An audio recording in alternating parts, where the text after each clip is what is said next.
My in-laws treated me like their maid for 10 years. They never knew I was quietly building a life. They could never destroy the day. They celebrated my divorce. My name is Catherine Bennett, and I spent 10 years believing that love was supposed to hurt.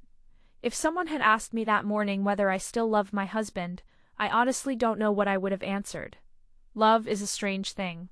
It doesn't disappear overnight. It doesn't vanish the first time you're insulted, ignored, or abandoned. It fades slowly, almost invisibly, until one day you wake up and realize the person you've spent years trying to protect has become a complete stranger. That was exactly how I felt as I sat outside courtroom 3, waiting for my divorce hearing to begin. The hallway smelled faintly of old paper and burnt coffee. Lawyers walked past carrying thick folders. Families whispered anxiously in every corner, and somewhere down the corridor, a child was crying because he didn't understand why his parents refused to stand next to each other anymore. My mother sat beside me, holding my hand so tightly that I could feel her fingers trembling. She had always been a calm woman. Growing up, I had never seen her yell at anyone. She believed every problem could be solved with patience, kindness, and understanding. Even when life disappointed her, she simply smiled and carried on. But that morning her eyes burned with a kind of anger I had never witnessed before. Not because I was getting divorced, because she had finally learned what my marriage had really been like. For almost 10 years I had hidden everything from her. Every insult, every humiliation, every lonely night. Or myself, Catherine. My mother's voice pulled me back to reality. "Do you want some water?" I smiled weakly. "I'm okay." She wasn't convinced. I could tell by the way she kept looking at my face as if searching for every piece of pain. I had spent years hiding from her. Then I noticed her expression suddenly change. Her jaw tightened, her grip on my hand became firmer. I followed her gaze across the waiting area. Stood the Bennett family: Richard Bennett, Linda Bennett, Ethan Bennett, and Alan, my husband. Or perhaps I should say my husband, for a few more minutes. Standing beside them was another family I knew all too well: Robert Collins, his wife Margaret, and their daughter Sarah. Even after everything that had happened, seeing her there still felt surreal. Sarah Collins wasn't Alan's girlfriend. At least not officially. She was simply the woman Alan's parents had spent the last decade wishing he had married. Instead of me, Linda had never tried very hard to hide it. Whenever Sarah's name came up, her entire face softened. "Oh, Sarah is such a lovely girl. Sarah has a master's degree. Sarah is so elegant. Her parents raised her properly." Sometimes she looked directly at me while saying those things. Sometimes she pretended I wasn't even in the room. Either way, I understood exactly what she meant. I wasn't enough. I had never been enough. As if reading my thoughts, Linda suddenly reached out and gently brushed an invisible speck of dust from Sarah's shoulder. "There you go," she said warmly. "You always look beautiful." Sarah smiled politely. "Oh, Mrs. Bennett." "Nonsense," Linda interrupted. "Come stand beside Alan." She lightly pushed Sarah toward him. The distance between them disappeared. My heart waited for Alan to take a step back. He didn't. He simply stood there. His hands remained inside his pockets, while Sarah stood close enough that their sleeves brushed against each other. He didn't smile. He didn't look uncomfortable either. He simply allowed it. That was Alan. People often imagine betrayal as something loud. A dramatic confession, a screaming match, a slammed door. But the deepest betrayals are usually silent. They happen when someone who should protect you chooses to do absolutely nothing. "Catherine," my mother whispered through clenched teeth. "He's letting this happen."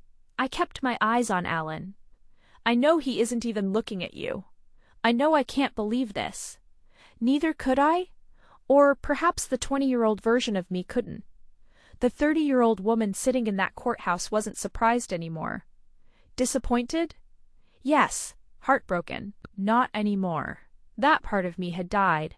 Years ago, Linda laughed at something Richard said before. Looping her arm through Sarah's, anyone watching them would have assumed they were already family. Maybe in Linda's mind, they always had been. My mother suddenly stood. "Mom." She ignored me. I stayed quiet long enough. She walked straight toward them. My stomach tightened. I followed immediately. Richard noticed us first.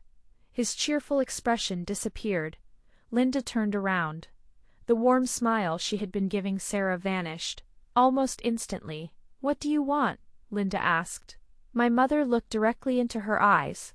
"What I want is for you to stop humiliating my daughter." The entire hallway became strangely quiet. Even Sarah lowered her gaze. Linda folded her arms. "Humiliating her? You've done nothing but belittle Catherine for years." Richard let out a short laugh. "If you're looking for someone to blame, perhaps you should have raised her better." I felt my mother's body stiffen beside me. "My daughter spent 10 years taking care of your family." Richard shrugged. "She lived under my roof. So she should have contributed." My mother's voice shook. "She cooked." Richard remained silent. "She cleaned." Nothing. "She washed everyone's clothes." Still nothing. "She practically raised Ethan, while both of you sat comfortably judging her every single day." Linda rolled her eyes. "No one forced her." I finally spoke. "Mom. She didn't stop. She sacrificed her 20s for your son." Richard looked at me with complete indifference. "Our son sacrificed even more." I stared at him. "What?" He adjusted his jacket as calmly as if discussing the weather. "Alan wasted 10 years of his life." My mother gasped. Richard continued without the slightest hint of guilt. "He could have married someone beautiful. Someone taller, someone from a respectable family, someone like Sarah." The hallway fell silent. No one spoke. No one objected. Not Robert, not Margaret, not Linda, not even Alan. I slowly turned toward my husband. He was already looking at me. For a brief second, our eyes met. I searched desperately for something. Anger, regret, embarrassment. Anything instead. He quietly lowered his eyes. Just like he always did, he never defended me. Not because he didn't hear the insults. Not because he didn't know they hurt. But because standing up to his parents had never been an option. Growing up, Richard and Linda had taught Alan that obedience was the same thing as respect. Questioning them meant being ungrateful. Disagreeing meant being a bad son. And after we got married, that lesson became my prison too. I gently held my mother's arm. "Let's go." Her eyes were filled with tears. "Catherine, please, they don't deserve your kindness." I smiled sadly. "No, they never did." As we walked back toward our seats, Linda's voice echoed behind us. "Lucky for Alan, he's still young enough to start over."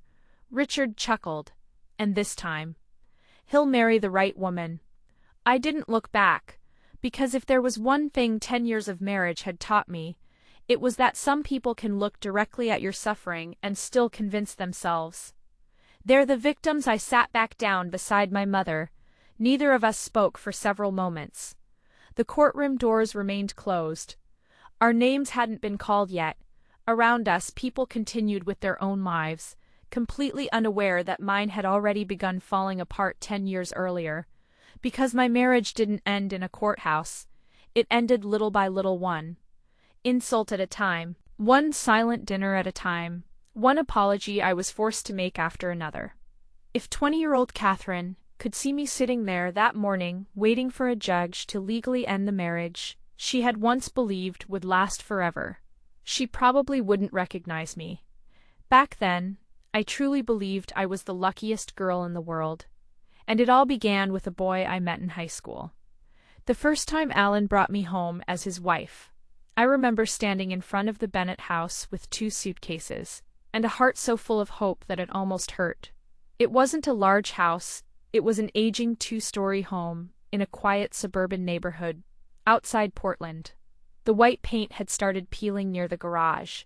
The wooden porch creaked whenever someone stepped on it, and Richard constantly complained that everything inside needed fixing. To me it looked beautiful, not because of the house itself, but because I believed it was the beginning of my new life. Alan slipped his fingers through mine. "We'll only stay here for a little while," he said, as he carried one of my suitcases toward the front door. "Maybe a year. Just until we've saved enough for our own place." I smiled back without hesitation. "I don't mind." And I truly meant it. I had grown up believing that marriage wasn't measured by the size of a house or the amount of money in a bank account. It was measured by 2 people choosing each other every single day. At 20 years old, I was certain Alan would always choose me.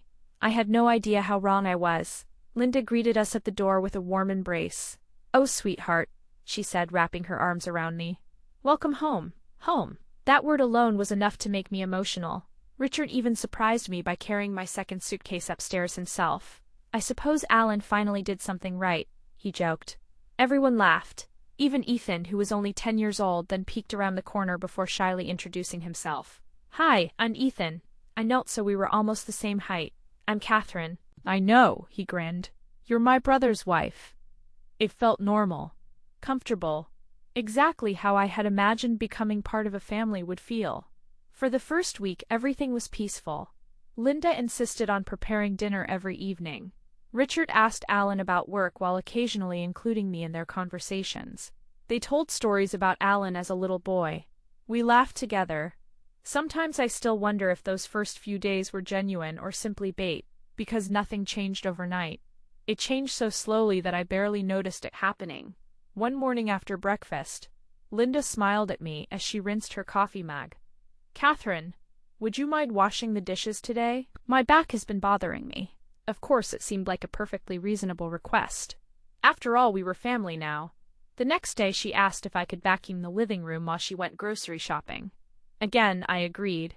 Then came the laundry. I've already separated the colors. Linda said, cheerfully, "Could you start the washing machine before lunch?" Sure. It wasn't difficult. I actually enjoyed helping. I wanted them to know they hadn't made a mistake, welcoming me into their home. I wanted to be a good daughter-in-law. A week later, there were no more requests. Only expectations. The breakfast dishes somehow became my dishes. The vacuum belonged to me. The bathrooms became my responsibility. Then the laundry basket started getting heavier. The first time I opened it, I frowned. It wasn't just Alan's clothes anymore. Richard's work shirts, Linda's dresses, Ethan's school uniforms, pajamas, socks, bath, towels, bed sheets. Everything had been tossed together into one enormous pile. I assumed Linda had forgotten, so I carried the basket downstairs and asked politely, "Linda, did you want me to separate everyone's clothes first?" She looked at me as though my question were strange. "No, sweetheart," she smiled. "You're washing all of them." "Oh," I laughed awkwardly. "I thought maybe everyone usually did their own." Richard looked up from the newspaper without lowering it completely. "We've always washed everything together." Before I could answer, Anda added, "It's only easier that way." So I nodded okay. That afternoon I stood alone in the laundry room, staring at piles of clothing that barely seemed to end. As I sorted everything into different loads, my hands suddenly stopped. Mixed between shirts and towels was underwear. Richard's, Linda's, Ethan's. Everyone's. For a moment I simply stood there embarrassed, maybe more embarrassed than I should have been. I had never imagined that becoming someone's wife also meant washing my father-in-law's underwear. I almost walked back upstairs to ask if they could handle those themselves. Instead, I convinced myself not to overreact. It's just laundry. Don't make things awkward. I finished washing every piece, folded them neatly, placed them in everyone's rooms. No one thanked me. A few days later, another responsibility quietly became mine. Ethan stood in the kitchen one morning, rubbing his sleepy eyes. "Catherine?" "Yeah?" "I can't find my math homework." Before I could answer, Linda called from upstairs. "Could you help him?" "I'm getting dressed." I searched his backpack, found the worksheet under the couch, packed his lunch, buttoned his uniform, because he'd missed one button, brushed the crumbs off his sweater, then walked him to the school bus stop. When I came back, Richard was already drinking coffee. He looked at the clock. "You're late." I blinked. "Late?" Breakfast should have been on the table 15 minutes ago. I looked toward Linda. She didn't say anything. She simply continued scrolling through her phone. "I'm sorry," I whispered. "I'll make it now." From that day forward, Ethan's mornings became my mornings. I woke him up, made his breakfast, packed his lunch, checked his homework, ironed his uniform, matched his socks, tied his tie whenever he couldn't. Sometimes I even reminded him to brush his teeth, slowly without anyone ever asking. If I was willing, I became more responsible for their son than they were. Richard's habits made everything worse. Nearly every Friday night, He invited friends over, sometimes 3, sometimes 6. The house filled with loud laughter, cigarette smoke, and the smell of cheap beer. I learned to recognize the sound of bottle caps hitting the kitchen counter before I even saw who had arrived. They treated the living room as if it were a bar. Ashtrays overflowed, peanut shells scattered across the floor. Beer rings stained the coffee table. I had polished that very morning. One man even stubbed his cigarette out in a flower pot beside the television. Around midnight, everyone finally left. Richard stretched his arms and yawned. "I'm going to bed." He walked upstairs without looking back. Linda followed him. Neither of them glanced at the disaster left behind. Neither of them had to, because they knew exactly who would clean it. I stood alone in the living room. Empty cans, sticky floors, cigarette butts, the stale smell of smoke clung to my clothes. I looked at the clock. Alan appeared behind me. For a brief moment I thought he was going to help. Instead, he kissed the top of my head. "Don't stay up too late." Then he walked upstairs. Leaving me alone with the mess, I stared after him until I heard the bedroom door close. That was the first night I cried.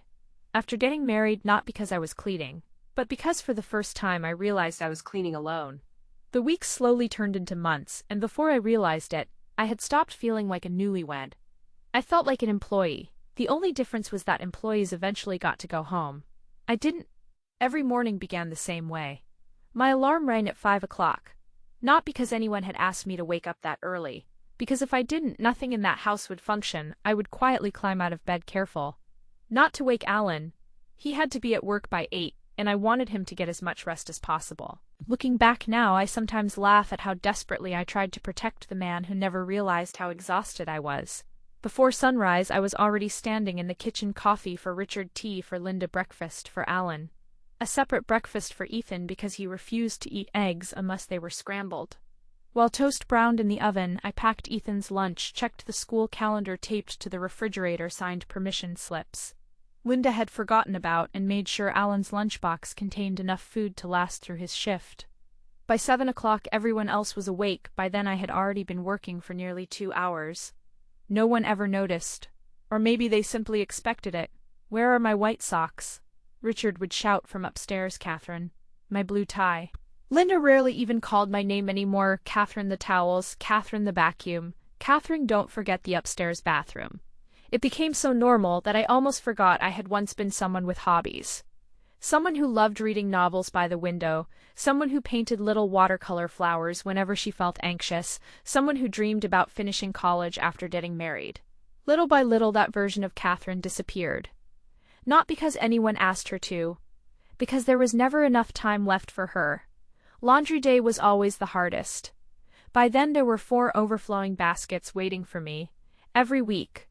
Richard's clothes, Linda's clothes, Alan's work uniforms, Ethan's school uniforms, bed sheets, blankets, kitchen towels, bathroom rugs, and of course everyone's underwear I hated folding. Richard's underwear, it embarrassed me every single time.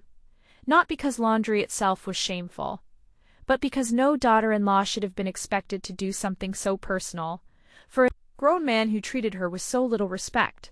One afternoon, as I carried another basket upstairs, Richard walked past me. Without slowing down, he casually tossed another pair into the pile. "I'll need those clean by tomorrow." He didn't ask, he informed me. Okay. That single word escaped my lips before I even thought about it. I had become so used to obeying that my body answered for me. The first time my body finally gave up was in late October. Richard had invited 5 friends over to watch a football game. The evening started at 6. It ended well after midnight. The living room looked like a restaurant after closing empty beer bottles. Pizza boxes, peanuts crushed into the carpet, ashtrays overflowing with cigarette butts. Someone had spilled beer across the hardwood floor. Another guest had knocked over a flower vase without even mentioning it. I cleaned until almost 2 in the morning. When I finally crawled into bed, Alan was already asleep. I remember staring at the ceiling, wondering why every bone in my body hurt. I don't even remember falling asleep. The next thing I knew, sunlight was pouring through the curtains. I reached for my phone. My heart nearly stopped. I had never slept that late before. I rushed downstairs so quickly I almost slipped on the last few steps. The kitchen was quiet. Too quiet. Linda stood by the counter with her phone pressed against her ear. She hadn't noticed me. Oh, don't even get me started. She sighed dramatically. I don't know what's gotten into Catherine lately. I froze. She sleeps all morning now. A pause. Then she laughed. I know. Can you imagine? Alan works so hard while she stays in bed. My chest tightened. This was the first time. The first morning, one mistake. One? She continued talking. I've been patient with her, but honestly, she's becoming lazy. Lazy, that word echoed inside my head. Long after the phone call ended, I wanted to walk over and remind her, who had cleaned until 2 in the morning, who had washed every dish after Richard's guests left, who had scrubbed the sticky beer from the floor, who had emptied every ashtray, who had washed everyone's clothes, including hers. Instead, I quietly turned around and walked back upstairs. I locked the bedroom door. And for the first time since getting married, I cried until my chest hurt. Something inside me changed that morning. Not all at once. There wasn't some dramatic moment where I decided to stop being the perfect daughter-in-law. It was quieter than that, more painful. I simply realized I would never be enough. If 10 months of waking before sunrise could be erased by oversleeping once, then my sacrifices had never mattered in the first place. The next morning, I didn't wake up at 5. I woke up at 7 slowly, peacefully. When I walked downstairs, Linda was standing in front of an empty stove. Where's breakfast? I didn't make any. She frowned as though she hadn't heard me correctly. What do you mean? I didn't make breakfast. Ethan has school. There are eggs in the refrigerator. Silence, Richard. Lower his newspaper. Linda stared at me in disbelief. You've changed. Maybe I had, or maybe I had simply stopped pretending. That evening, Alan came into our bedroom looking exhausted. Mom said you refused to make breakfast. I did. Why? I looked up from the book I hadn't truly been reading. Because I'm tired. So is everyone else. I cleaned. Until 2 in the morning. They appreciate that. I almost laughed. No, Alan. I closed the book. They don't. He sighed, already frustrated. You know how my parents are? I do. So just apologize. There it was. The sentence that would define our marriage. Not I'll talk to them. Not you. Don't deserve this. Not my wife. Always just apologize. I looked at him for a long moment. Then I quietly asked, can you remember the last time you defended me? He opened his mouth. Nothing came out. For the first time since we got married, he didn't have an answer. 2 nights later, Richard invited his friends over again. By now I no longer rushed to clean while they were still there. I waited, watched, listened. When the last guest finally left, I picked up the mop and began cleaning the living room in silence. The hardwood floor shined beneath the warm lights. I had almost finished when I heard footsteps behind me. Richard walked into the room carrying a lit cigarette. He looked down at the spotless floor, then at me. Without saying a word, he smiled, slowly lifted the cigarette between his fingers and deliberately flicked a trail of gray ash across the floor. I had spent the last hour cleaning. He looked directly into my eyes. Looks like you missed a spot. His friends burst into laughter behind him. I gripped the wooden handle of the mop, so tightly my knuckles turned white. In that moment, I finally understood something. I should have realized on my wedding day. I hadn't married into a family, I had walked into a prison. Nothing I cooked was ever good enough. People often think abuse always comes in the form of screaming bruises or broken bones. Sometimes it comes disguised as dinner. When I first moved into the Bennett house, I genuinely loved cooking. Back then, I believed food had a strange kind of magic. My mother used to say no one stays angry for long after a good meal. She taught me how to season soup without measuring spoons, how to knead dough until it felt like soft cotton, and how to taste a sauce with my eyes closed, because according to her, your heart knows before your tongue does. Cooking had always been my love language, so when Linda eventually handed me complete responsibility for every meal in the house, I accepted it without complaint. At first, I was actually excited. Every Sunday evening, I sat at the dining table with a notebook planning meals for the week. I clicked recipes from magazines. I watched cooking shows. I even called my mother to ask how she made her roast chicken so juicy. I wanted Alan to come home from work and think, my wife made this for me.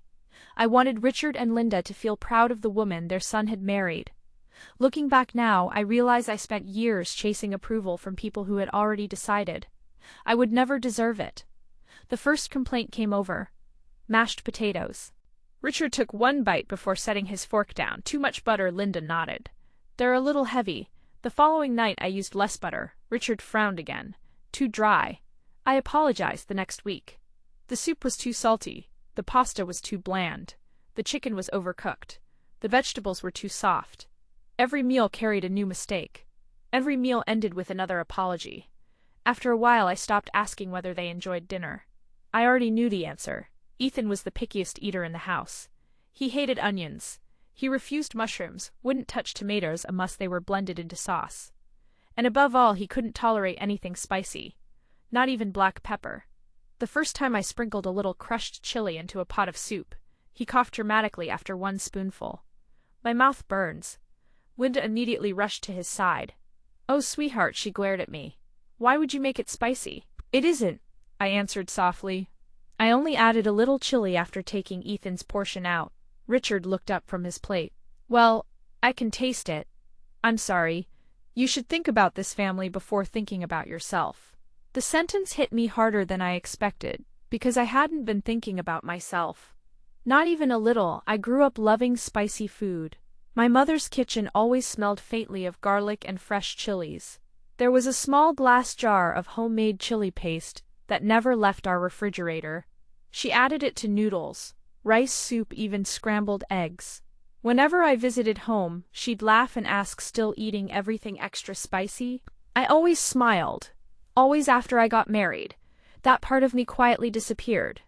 The Bennett family rarely ate anything spicy, because Ethan didn't like it. At first I didn't mind. I simply prepared a small bowl of chili flakes for myself. One evening after making baked chicken and mashed potatoes, I mixed a little chili sauce into my own serving. Just enough to make it taste like home. I had barely taken 2 bites when Ethan looked at my plate. Can I try? I hesitated. It might be too spicy. I'll be okay. Before I could stop him, he scooped a forkful into his mouth. 2 seconds later, he began coughing. His face turned bright red. My mouth. Linda rushed over with a glass of milk. Richard stood up, so suddenly his chair scraped loudly against the floor. What did you feed him? I told him not to eat it. I said quickly. He wanted to. You made it, Richard snapped. I only seasoned my own plate. Linda looked horrified. So you cooked separately for yourself. There was something about the way she said it, as though caring about my own meal was selfish. I just wanted a little spice. Richard shook his head. This house doesn't revolve around what you like. No one asked whether I had spent the last hour cooking for everyone else. No one cared that I had changed every recipe to match Ethan's preferences. The only thing that mattered was the single spoonful of chili I had added to my own dinner that night after everyone had gone to bed. I opened the refrigerator. The leftover chicken sat inside a glass container. Beside it was the tiny bottle of chili sauce I'd bought with my own money. I stared at it for a long time. Then, without really thinking, I closed the cap, placed it inside a paper bag, and carried it upstairs. From that day on, I kept my favorite chili sauce hidden inside the drawer of my bedside table. It felt ridiculous, like a child hiding candy from strict parents. Sometimes, when everyone had already finished eating, I would quietly lock our bedroom door, take out the bottle, and add a few drops onto my cold dinner. Just enough to remind myself that somewhere beneath all the compromises the old Catherine still existed, even if only for a few bites. One evening, Alan found the bottle while looking for a phone charger. He picked it up and smiled. You've been hiding hot sauce? I laughed awkwardly. I guess I have. Why? I looked at him. Because your family makes me feel guilty for liking the food I've loved my entire life. Because every dinner feels like another test I'll never pass. Because I don't even recognize my own taste anymore. Instead, I simply shrugged. I didn't want anyone complaining. He chuckled. They're just particular. Just particular. That was how Alan described years of criticism. Not cruel, not unfair. Just particular. He placed the bottle back into the drawer and kissed my forehead before going to take a shower. I sat alone on the edge of the bed, staring at that little bottle of chili sauce, wondering why something so small felt like the last piece of myself. I still owned. There was one tradition the Bennett family never missed. The first Sunday of every month, Richard and Linda hosted a family dinner. Their brothers and sisters came. Their cousins came. Sometimes neighbors stopped by. If someone happened to be visiting from another state, they were invited too. Richard loved a full house. He loved being surrounded by people who laughed at his stories, and praised Linda for being such a wonderful hostess. By my second year of marriage, everyone assumed Linda was responsible for those dinners. She wasn't. Our preparations always began before sunrise. While the rest of the house was still asleep, I stood alone in the kitchen tying my apron behind my back. The grocery list had already been written 2 days earlier. 3 chickens, 2 beef roasts, potatoes, fresh vegetables, dinner rolls, homemade gravy, apple pie, chocolate cake, enough food to feed 15 people. Sometimes more. I spent hours chopping vegetables until my fingertips stung. The oven never stopped running, pots boiled on every burner. The dishwasher couldn't keep up with the mountain of bowls and measuring cups piling beside the sink. Around 9 o'clock, Linda finally came downstairs. She looked around the kitchen, nodded once, and smiled. "Good," she said. "You're on schedule, not good. Not good, Nee. Now, do you need any help?" "Just you're on schedule." As if I were an employee following a deadline. By noon the house was alive. Cars filled the driveway. Children ran through the hallway, voices echoed from every room. Richard greeted everyone with his booming laugh, while proudly giving little tours of the backyard. Linda accepted compliments before dinner had even begun. "The house smells incredible." "Oh, Linda, you always cook so well," she laughed modestly. "Oh, you know me." I stood behind the kitchen doorway, carrying another tray of roasted vegetables. No one corrected them. No one said, "Actually, Catherine has been cooking since 5 this morning." Even Alan remained silent. He smiled politely and changed the subject. I don't think he meant to hurt me. He simply didn't realize that silence could steal credit just as easily as lies.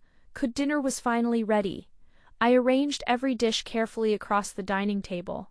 The roasted chicken sat in the center, surrounded by bowls of mashed potatoes, buttered corn, green beans, fresh bread, and homemade gravy. Everything looked beautiful. For a brief moment I felt proud. Maybe this time they would appreciate it. Richard clapped his hands together. "Everyone, let's eat." The dining room filled within seconds. Chairs scraped across the floor. People laughed as they passed serving bowls around the table. Someone complimented the roast. Another person asked for the recipe. "The potatoes are perfect." "The gravy is amazing." "This chicken is so tender." Linda smiled graciously. "Oh, thank you." Every compliment landed in front of her. Every hour I had spent in the kitchen disappeared as though it had never existed. I was about to sit down at the very end of the table when Linda turned toward me. "Catherine?" "Yes?" "We're almost out of dinner rolls. I'll bake another batch. And could you bring more ice?" Of course. Before I returned, Richard called from the dining room, "We need more gravy." A few minutes later, "Catherine, we're out of butter then. Could you refill the lemonade?" And then, "The kids need clean forks." Each time I walked toward the dining room, someone asked for something else. So I turned around again, and again, and again. By the time the conversations began slowing down, I was still standing in the kitchen. My own dinner plate remained empty. When dessert was served, I quietly began washing dishes. There were simply too many. If I waited until everyone left, I'd be cleaning until midnight. Soap bubbles covered my hands. Warm water ran over my wrists. Through the kitchen doorway, I could hear laughter spilling from the dining room. Someone was telling old family stories. Someone else burst into laughter so loudly that even the children joined in. It sounded like happiness. The kind of happiness I had imagined marriage would bring. I wondered what it felt like to sit at that table, instead of serving it. Nearly an hour later, the house finally grew quiet. Guests began saying their goodbyes. Cars slowly disappeared down the street. I dragged my hands on a kitchen towel and walked into the dining room. The table was almost empty. A few pieces of bread, half a spoonful of cold mashed potatoes, a bowl of green beans.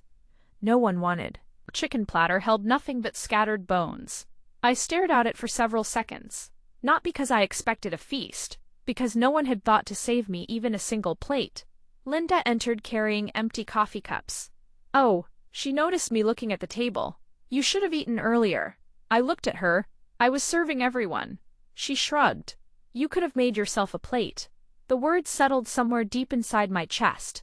Not because they were true, but because she knew they weren't. She had watched me carry trays back and forth for nearly 2 hours. She had been the one sending me back into the kitchen every few minutes. She knew exactly why I hadn't eaten. She simply didn't care. That evening, after the last dish had been washed, and the counters wiped clean, I quietly took my purse from the bedroom. I'm going out for a little while. I told Alan. He barely looked up from the television. Okay, no questions. No, have you eaten? No. Do you want me to come with you? Just okay. I drove without thinking. Streetlights blurred past my windshield as the sky turned completely dark. My stomach hurt. Not from hunger anymore, from disappointment. About 15 minutes later, I pulled into the parking lot of a small family restaurant I'd never visited before. The neon sign in the window read, "Open." I sat inside the car for almost 5 minutes before gathering enough energy to go in. The hostess smiled. The moment I opened the door. "Good evening." Her voice was warm. Good evening. She picked up a menu table for one. For a second, I couldn't answer. Not because I was embarrassed to eat alone, but because those 3 words somehow captured exactly how I had been living. Table for one, marriage for one, loneliness. For one, I nodded. Yes. Just one. She led me to a small booth beside the window. A waitress appeared a minute later with a glass of ice water. "What can I get started for you tonight?" I looked down at the menu. Then I saw it: spicy buffalo chicken pasta. I smiled before I even realized I was smiling. "I'll have this." The waitress looked up. "Would you like it mild or extra spicy?" My fingers tightened around the menu. No one had asked me that question in years. I swallowed hard. "Extra spicy." "Please, great choice." She smiled. "I'll have it right out." When she walked away, I sat there staring at the empty seat across from me. Then, without warning, my eyes filled with tears. Not because I was alone, but because a complete stranger had cared more about what I wanted to eat than the family I had spent years cooking for. When I got home from the restaurant that night, the house was dark. Only the light above the kitchen sink was still on. For a brief moment, I allowed myself to believe everyone had gone to bed. I slipped off my shoes as quietly as I could and reached for the light switch. "Catherine." I froze. Alan was sitting alone at the dining table. His laptop was open in front of him, though the screen had already gone dark. "You scared me," I whispered. "You were gone longer than I expected." "I'm sorry." He looked at me for a moment before asking, "Did you eat?" I almost smiled. Not because I felt cared for, because after 10 years that question sounded unfamiliar. "Yes." "What did you have?" "Just pasta." He nodded. Mom was upset. Of course she was. I waited for him to ask why I had left. He didn't. Instead, he sighed. "She said you left before washing the serving bowls." I blinked. I washed everything. There were still a few things in the sink. I came back and finished them. I know silence settled between us. Then Alan rubbed the back of his neck. "You know how Mom gets there?" It was again. That sentence. The sentence that had quietly followed me through almost every argument in our marriage. "You know how Mom gets Dad?" Doesn't mean it. Just let it go. Just apologize. Never. I'll handle it. Never. You're right. Never. I won't let them treat you like this. Sometimes I wondered if Alan even realized how lonely those words made me feel. He reached across the table and gently squeezed my hand. "I don't want us fighting." Neither did I. That I was beginning to realize something terrifying. The only way to avoid fighting was to stop existing. The following weeks passed quietly. Too quietly. No one apologized. No one. Perfect timing. I stepped into the hallway just as the front door opened downstairs. Voices drifted through the house. Richard, Linda, Robert, Margaret, Sarah. They hadn't said goodbye outside. Instead, they'd all come in. I figured I'd wait upstairs until they finished talking. I turned toward our bedroom. Then I heard my name, Catherine. My feet stopped moving. "She tries too hard." Linda laughed softly. "I suppose she thinks hard work makes up for everything else." The hallway suddenly felt much colder. I should have walked away. I know that now. But something kept me standing there, hidden behind the corner, listening. Richard let out a dry chuckle. "I told Alan 10 years ago. He was making a mistake." Robert sighed. "Young people don't listen." "No," Richard replied. "They think love is enough." Margaret spoke next. I always thought Sarah and Alan looked good together. So did we. Linda answered almost immediately. There was no hesitation, not even a second. So did we. I felt my heartbeat echo inside my ears. Sarah didn't say anything, neither did I. Richard poured himself a drink. I could hear the ice clink against the glass. You know what the funniest part is? What? Robert asked. Richard laughed. We actually introduced Alan to Sarah first.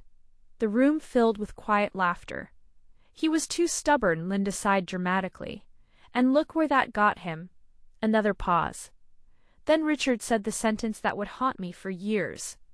Every time I look at Catherine, I wonder how my son settled for so little. No one corrected him. No one defended me. Not even Sarah. Margaret simply murmured, "Well, it's never too late." Linda laughed. "No, it isn't." Then in a voice so calm it made my stomach twist, she added, "Once the divorce is over, Alan can finally marry the woman he should have chosen from the beginning. I don't remember breathing. I don't remember blinking. I only remember staring at the bedroom door in front of me, because suddenly I wasn't standing in the hallway anymore. I was remembering every holiday, every birthday, every moment Linda had smiled at Sarah, every time she'd compared us, every compliment that somehow became another reminder that I wasn't enough. It had never been my imagination.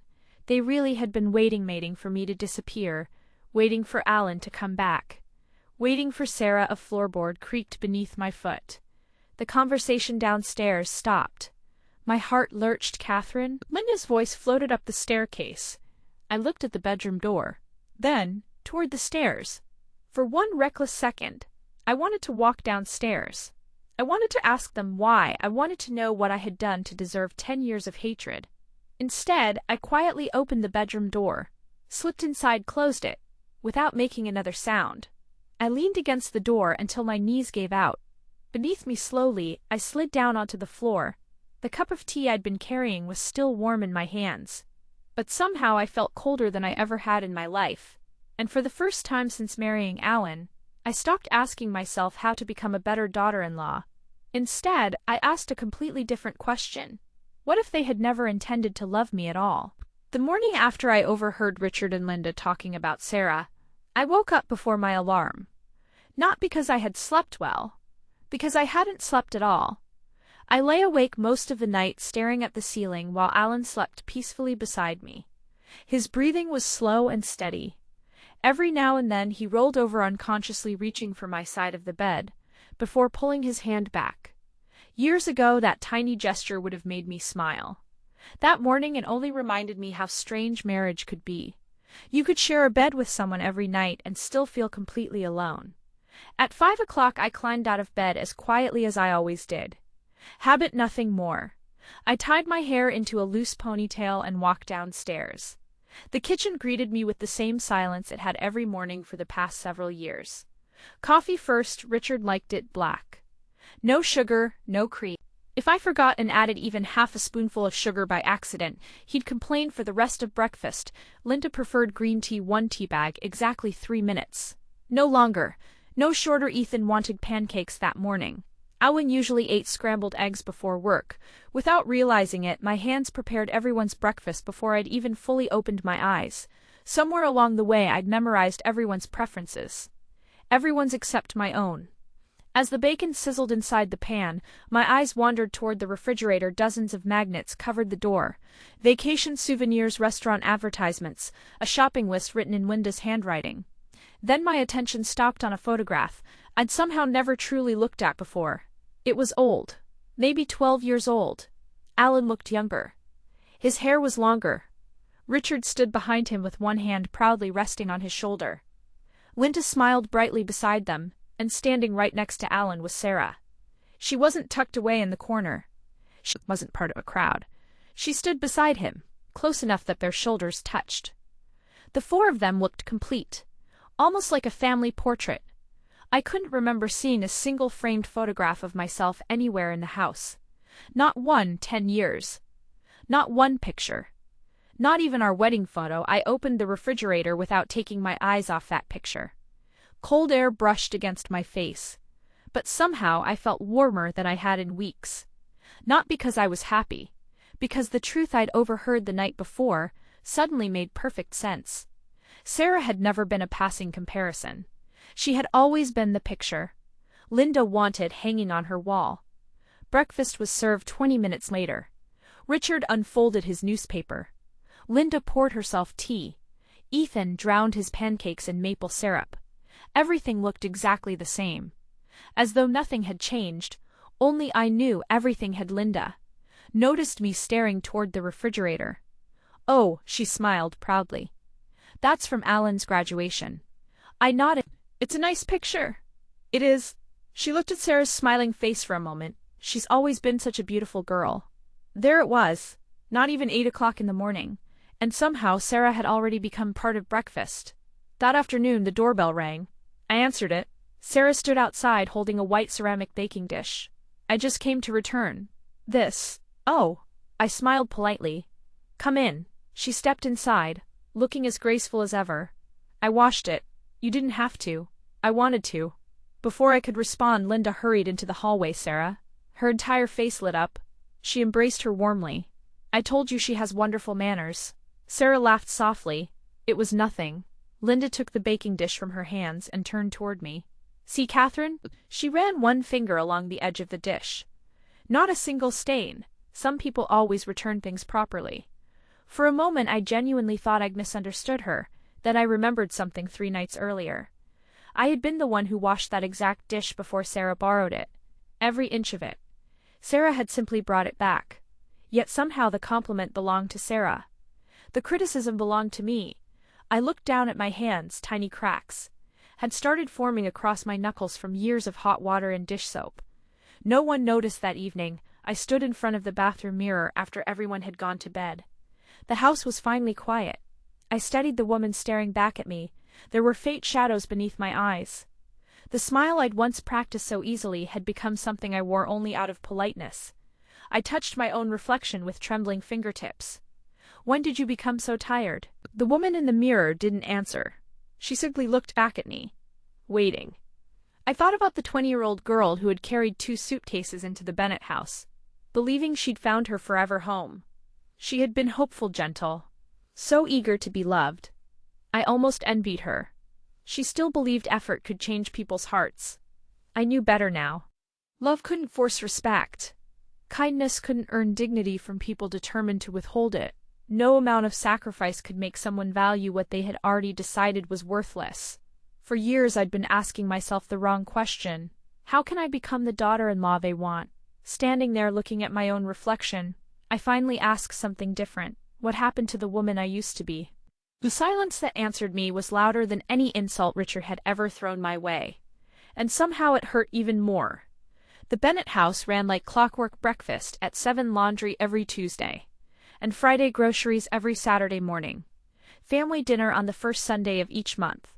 For 10 years I followed the same routine so faithfully that I sometimes forgot what day it was. Life became a series of responsibilities, instead of memories. One day blended into the next until entire months disappeared, without leaving anything behind, except exhaustion. I often wondered if this was what adulthood was supposed to feel like. Not happiness, not sadness. Just surviving. One rainy afternoon, Linda asked me to clean the storage room upstairs. "We're running out of space," she said while handing me a cardboard box. "Throw away anything we don't need." I nodded. By then I had learned not to argue.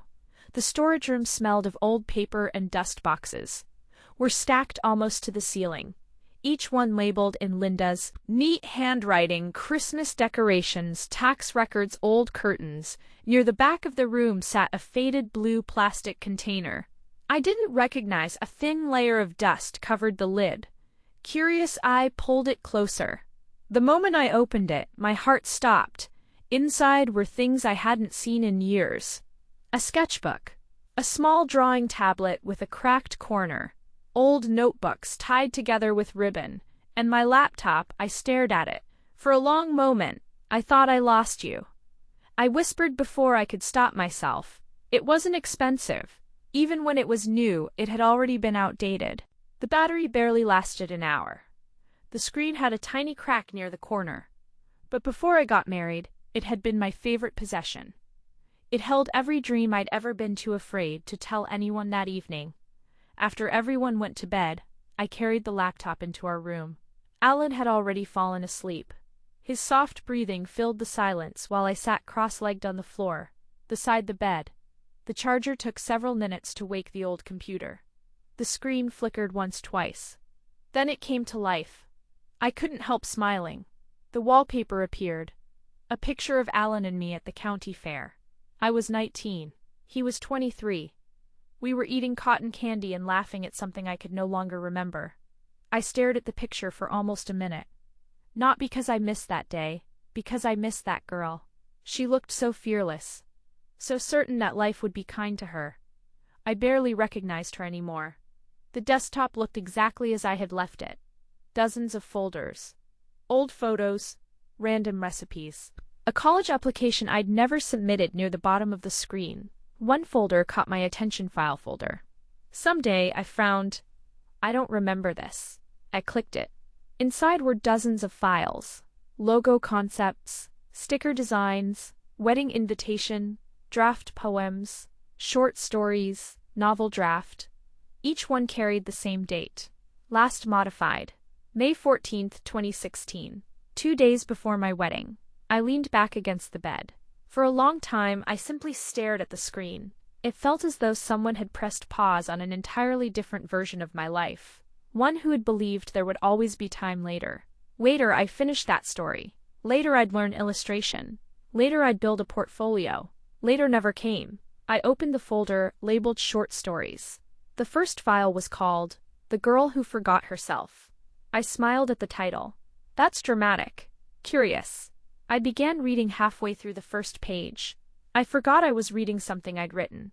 The characters felt alive. The dialogue flowed naturally. The ending made me smile, despite already knowing what happened. When I reached the final page, I realized something strange. It wasn't finished. The story simply stopped. I scrolled to the bottom. One sentence waited there. To be continued, I laughed quietly. I really was going to finish this. My eyes drifted toward the date again. May 14th, 2016. 2 days later, I became Mrs. Catherine Bennett. And that unfinished story stayed unfinished for 10 years. Not because I didn't know how it should end. Because somewhere along the way, I forgot that I had ever been the kind of person who wrote stories at all. The next file was a collection of logo designs. Small cafes, books, forests, florists. Even a pretend bakery called Sweet Maple. I chuckled. Where did all these ideas come from? I honestly couldn't remember. I clicked through design after design. Some were amateur. Some were surprisingly good. Not perfect, but better than I expected. Had I really made these? A quiet voice inside my head answered before I could stop it. No, they're probably terrible. I froze. That voice. Sounded familiar. Too familiar because it wasn't mine. It sounded like Richard. Anyone could do that. It sounded like Linda. Don't get carried away. It sounded like every moment I'd spent believing I wasn't good enough before I'd even tried. I slowly closed the laptop. For several minutes I sat there in complete silence. Then I opened it again. This time I wasn't looking at the files. I was looking at myself, or at least the version of myself I'd left behind 10 years earlier. The following afternoon, while Linda took Ethan to visit one of his friends, I made myself a cup of coffee and opened the laptop again. Without thinking too much, I typed 3 words into the search bar. Freelance writing jobs. Hundreds of results appeared. My heart immediately started racing. I clicked one, then another. Then another. Each listing looked impossible. Writers with experience. Creative portfolios. Published work. Preferred. I closed the browser. What were you thinking, Catherine? I laughed at myself. You've spent 10 years cleaning bathrooms? Who would hire you? I shut the laptop. 5 minutes later, I opened it again. That became my routine. Open, read, close. Every afternoon. For almost 2 weeks, I never applied. I never uploaded anything. I simply looked. And every single time fear won. Not because I believed the world would reject me, because I had already rejected myself one evening. As I stood washing dishes, I caught my reflection in the kitchen window. For a brief second, I didn't see a 30-year-old housewife. I saw the 19-year-old girl who once believed she could become an author. The memory disappeared almost immediately. But this time, it didn't disappear completely. It left something behind. A question. One I hadn't asked myself in years. What if I'm more capable than I've allowed myself to believe? And for the first time in a very long time, that question didn't frighten me. It gave me hope. The next morning I almost convinced myself that the previous afternoon had been nothing more than nostalgia. People looked through old photographs all the time. People reread old journals. It didn't mean they were about to change their lives. I made breakfast, packed Alan's lunch, ironed Richard's shirts, folded another basket of laundry. By noon my hands were moving on their own. Again following the routine they had memorized years ago. Maybe I told myself that little spark of hope had already disappeared. Maybe it had only been a moment of weakness. After lunch I carried my cup of coffee upstairs and opened my laptop anyway. I didn't even think about it. My fingers simply reached for it. The browser automatically restored yesterday's tabs. Freelance writing jobs, creative opportunities, remote work. I stared at the screen for several minutes before whispering, "This is ridiculous. Who was I kidding?" I was 30 years old. I'd never worked in an office. I'd never published a single story. My resume would have a 10-year gap filled with cooking, cleaning, folding laundry, and making school lunches. No company wanted that. No editor would take me seriously. I closed the laptop. That evening, Alan noticed it sitting on the bedroom floor. "I haven't seen that thing in years." He smiled while changing out of his work clothes. "It still works?" "Barely," he laughed. "I forgot you used to spend hours on that laptop." I did. "What were you always doing?" I hesitated. "Just writing." "Oh," he nodded absent-mindedly. "I forgot about that." The words settled heavily inside me. "No, you never knew." If he had forgotten, it meant he had noticed once. But he hadn't. He simply hadn't paid attention, back then. Whatever I wrote late into the night, he assumed I was chatting with friends or browsing the internet. He had never asked to read a single page. Never asked what kind of stories I loved. Never wondered why I smiled whenever I finished one. He had loved me. I never doubted that. But somewhere along the way, he stopped being curious about who I was. The following week I developed a strange habit. Every afternoon, once the house became quiet, I opened the same website. I never applied. I just looked. Some jobs required experience. Others asked for portfolios. One listing caught my attention almost immediately. Fiction ghostwriter. We're looking for writers who can create emotionally driven stories with believable characters and engaging dialogue. Experience is appreciated. We're more interested in finding someone with a unique voice. Long-term contract available. Paid per project. I read the description 3 times. Then I clicked away. No, absolutely not. People like me didn't get jobs like that. The next day, I searched for it again. Read every word, closed the page. The day after that, I did exactly the same thing. It became almost embarrassing. I wasn't afraid of applying. I was afraid of hoping. Hope had disappointed me. Before one Friday afternoon, my phone rang. It was my mother. "How are you, sweetheart?" "I'm okay. You sound tired." I laughed softly. I always sound tired. There was silence on the other end. Then she asked something completely unexpected. "Are you still writing?" For a moment I couldn't answer. "I haven't written in years." "I know. So why ask?" "Because when you were younger." Her voice grew gentler. "I've never seen you happier than when you were writing." My eyes drifted toward the laptop sitting on the desk. "I wasn't very good, Catherine." She rarely interrupted me. This time she did. "You've been saying that since you were 16. I just don't think." "No," her voice was firm. "Now you've spent so many years believing other people's opinions. I want you to tell me something." "What? What if they're wrong?" The question lingered in the silence between us. What if they were wrong? Not just Richard. Not just Linda. What if I had been wrong about myself all along? That night, after everyone had gone to bed, I opened the folder called Someday. Again, instead of reading the old stories, I opened a blank document. The white screen stared back at me. My fingers rested above the keyboard. Nothing happened. 5 minutes passed. Then 10. I deleted the title 3 times before writing it again. Finally, I typed one sentence. Her name was Evelyn, and she had spent so long pretending to be invisible that she almost forgot what her own voice sounded like. I stopped, read it again. A tiny smile appeared. It wasn't perfect, but it was mine. The following afternoon I returned to the freelance listing. My heart pounded so loudly I could hear it. The application page asked for a writing sample. I almost closed it. Instead, I attached The Girl Who Forgot Herself, my unfinished story from 10 years ago. Then came the final button. Submit application. My cursor hovered above it. I couldn't do it. I stood up, walked to the kitchen, made tea, came back. Still couldn't do it. I laughed nervously. What is wrong with you? No one was there to answer.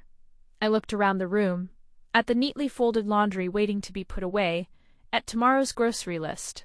At the iron Alan would need for work in the morning. Everything looked exactly the same. If I didn't click that button, tomorrow would be exactly like today, and the day after that, and maybe the next 10 years too. I closed my eyes, took one slow breath, then before fear could stop me again, I clicked Application Submitted. The confirmation page appeared almost instantly. Thank you for applying. We'll be in touch if your submission matches what we're looking for. That was it. No fireworks, no applause, no dramatic music. Just one click. Yet somehow, it felt like the bravest thing I'd done in 10 years. I closed the laptop, rested both hands against its lid, and whispered something I hadn't said to myself in a very long time. I'm proud of you. For the first time in years I believed it. 3 days passed, nothing happened. On the 4th day, still nothing. By the end of the week I had almost forgotten. I'd submitted the application. Almost every afternoon, after finishing the laundry and wiping down the kitchen. And my then nothing refresh nothing. Refresh again, still nothing. By the 10th day I laughed at myself. What were you expecting? An editor wasn't going to choose a woman who had spent the last decade washing other people's dishes. They probably looked at my application then quietly deleted it. That made far more sense. Life inside the Bennett house continued exactly as it always had. Richard still complained whenever dinner wasn't on the table. The moment he wanted it, Linda still found something to criticize almost every day. Sometimes it was the way I folded towels. Sometimes the way I seasoned vegetables. Sometimes it seemed as though she simply woke up looking for a reason to be disappointed in me. Oddly enough, their words didn't hurt quite as much anymore. Not because they had become kinder, because something inside me had started changing very slowly, almost too slowly to notice. For the first time in years, my future no longer ended inside that house. One Tuesday morning, while I was hanging freshly washed sheets in the backyard, my phone vibrated inside my apron pocket. I almost ignored it. Probably another grocery reminder. Instead, I wiped my hands on my jeans and glanced at the screen. One new email sender. Willow House Publishing. I frowned. The name sounded familiar. Then my heart stopped. The application, my hands suddenly felt cold. No, I whispered. No way. I looked toward the kitchen window. Linda was busy talking on the phone. Richard was watching television. No one was paying attention. Slowly I opened the email subject. We'd love to speak with you, dear Catherine. Thank you for submitting your writing sample. We weren't expecting to become so emotionally invested in a story that wasn't even finished. Your characters feel incredibly real. Your dialogue is natural. Most importantly, your writing has heart. We'd love to schedule a short online interview with you later this week. Warm regards, Emily Carter, Senior Fiction, Editor, Willow House Publishing. I read the email once, then twice, then a third time. My vision blurred, not because I couldn't see the words, because tears had filled my eyes before I even realized I was crying. Someone I'd never met had just described my writing as having heart. For 10 years I had heard words like lazy, too emotional, not pretty enough, too short, not good enough. Then one ordinary Tuesday morning, a complete stranger looked at my work and saw something beautiful. Catherine. Richard's voice echoed from inside the house. I quickly locked my phone and slipped it back into my pocket. What? Where's my coffee? Doctor's appointment. Too risky? Meeting a friend? They ask too many questions. Then Wednesday evening, Linda solved the problem without realizing it. We're having lunch with the Collins family tomorrow. I looked up. What time? The interview was at 1:30. I almost laughed. It felt as though life had quietly opened a tiny window, just wide enough for me to crawl through. Thursday arrived. I cleaned the kitchen twice, vacuumed the hallway, finished every chore before noon. Linda noticed. You seem awfully energetic today. I just wanted to get everything done early. She shrugged. Good. At 12:45 Richard and Linda left. A few minutes later, the house became silent. My heart wasn't taked. I hurried upstairs, changed into the nicest blouse I owned, brushed my hair, opened my laptop, then immediately closed it again. What if they hate me? I whispered. What if they made a mistake? What if I embarrass myself? I almost canceled. That I remembered something my mother had said. What if they're wrong? This time, like sunlight breaking through a window that had been closed for years. For the first time, someone wasn't asking what I could do for them. They were asking who I was. And somehow I'd almost forgotten the answer. Emily leaned back in her chair and folded her hands on the desk. I'd like to ask you something. I nodded quickly. Of course. Why did you stop writing? The question caught me completely off guard. For several seconds I honestly didn't know how to answer. Should I tell her the truth? That life had simply become too loud? That dreams quietly disappear when every hour of every day belongs to someone else? Instead I smiled awkwardly. Life happened. Emily didn't look convinced. But she didn't push. I understand. She picked up my manuscript again. You know. She flipped through several pages.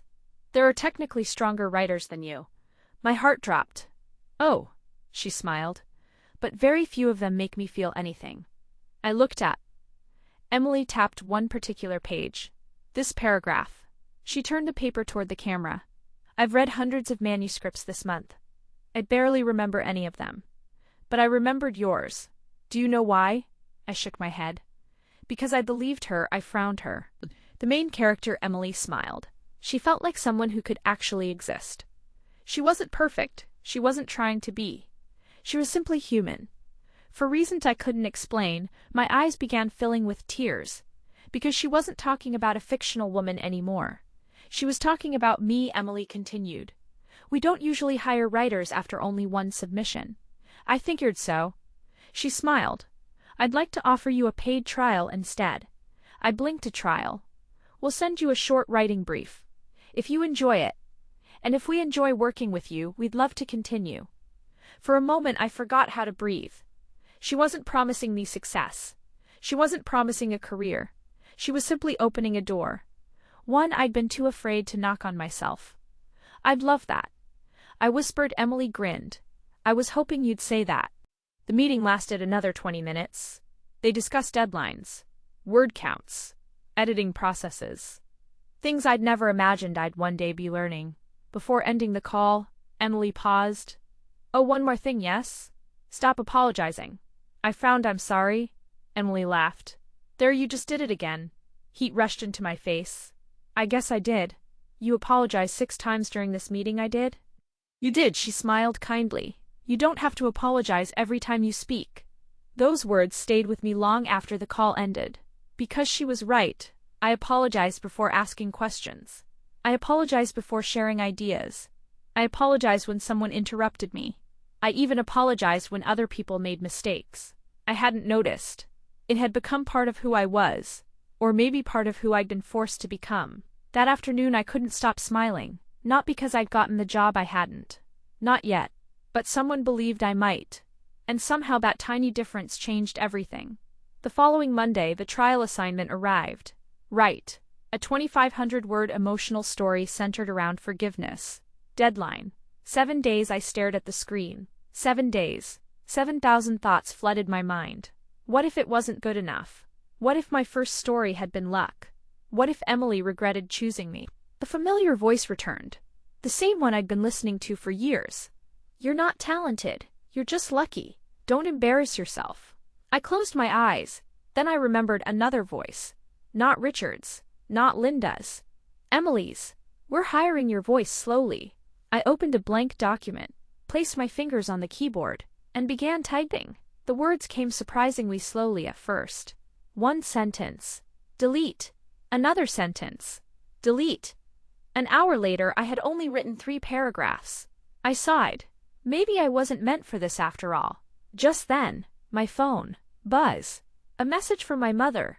How's my brave girl doing today? Heart, I stared at those words for a long time. Then, without realizing it, I smiled. Brave. No one had ever called me that before. Not beautiful, not talented, not successful, just brave. I looked back at the blinking cursor, straightened my shoulders, and started writing again. This time, the words didn't stop outside the bedroom. Life inside the Bennett house continued exactly as it always had. Richard complained about dinner. Linda criticized the way towels were folded. The television echoed through the hallway. Someone laughed downstairs. For the first time, none of it reached me, because while they believed I was upstairs wasting time, I was quietly building a future they knew nothing about. And for the first time in 10 years, the Bennett house no longer felt like the place where my story would end. It had simply become the place I would one day leave behind. The 7 days passed faster than I expected. By the final night, my eyes burned from staring at the screen, and my shoulders ached from sitting in the same position. For hours I had rewritten the ending 4 times, deleted an entire scene, restored it, then deleted it again. 11:43. I finally stopped.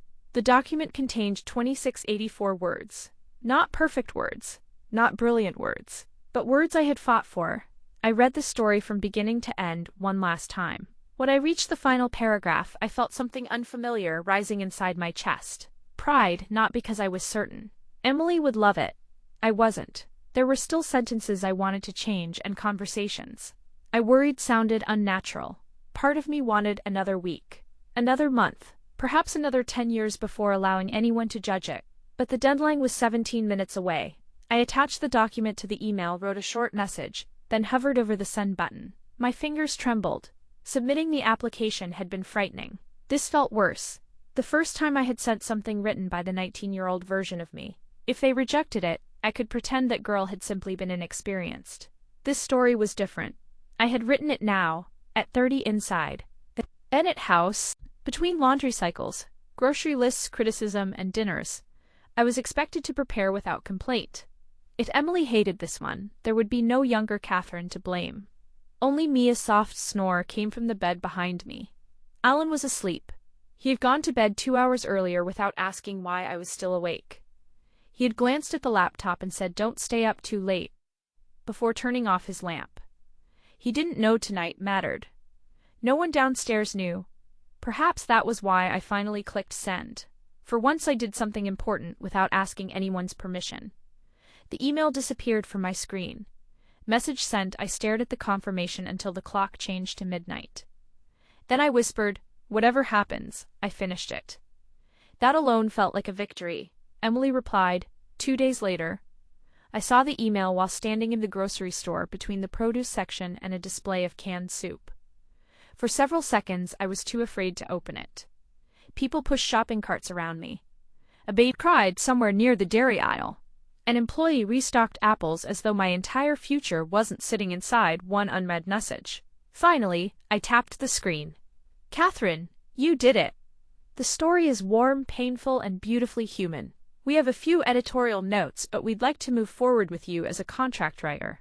Your payment for the trial will be processed today. Please let us know whether you'd be interested in accepting 2 assignments per month. Welcome to Willow House, Emily. I read the words 3 times. Then I pressed my phone against my chest. A woman pushing a cart glanced at me. Strangely, I didn't care. I wanted to laugh. I wanted to call my mother. I wanted to tell the entire store that someone had just offered me a writing contract. Instead, I stood quietly beside the canned soup, trying not to cry in public. For 10 years, the Bennett family had made me believe my value existed only in what I could do for them. Meals, laundry, clean floors, packed lunches. Now someone was willing to pay me for something that had come from my mind. It felt almost impossible.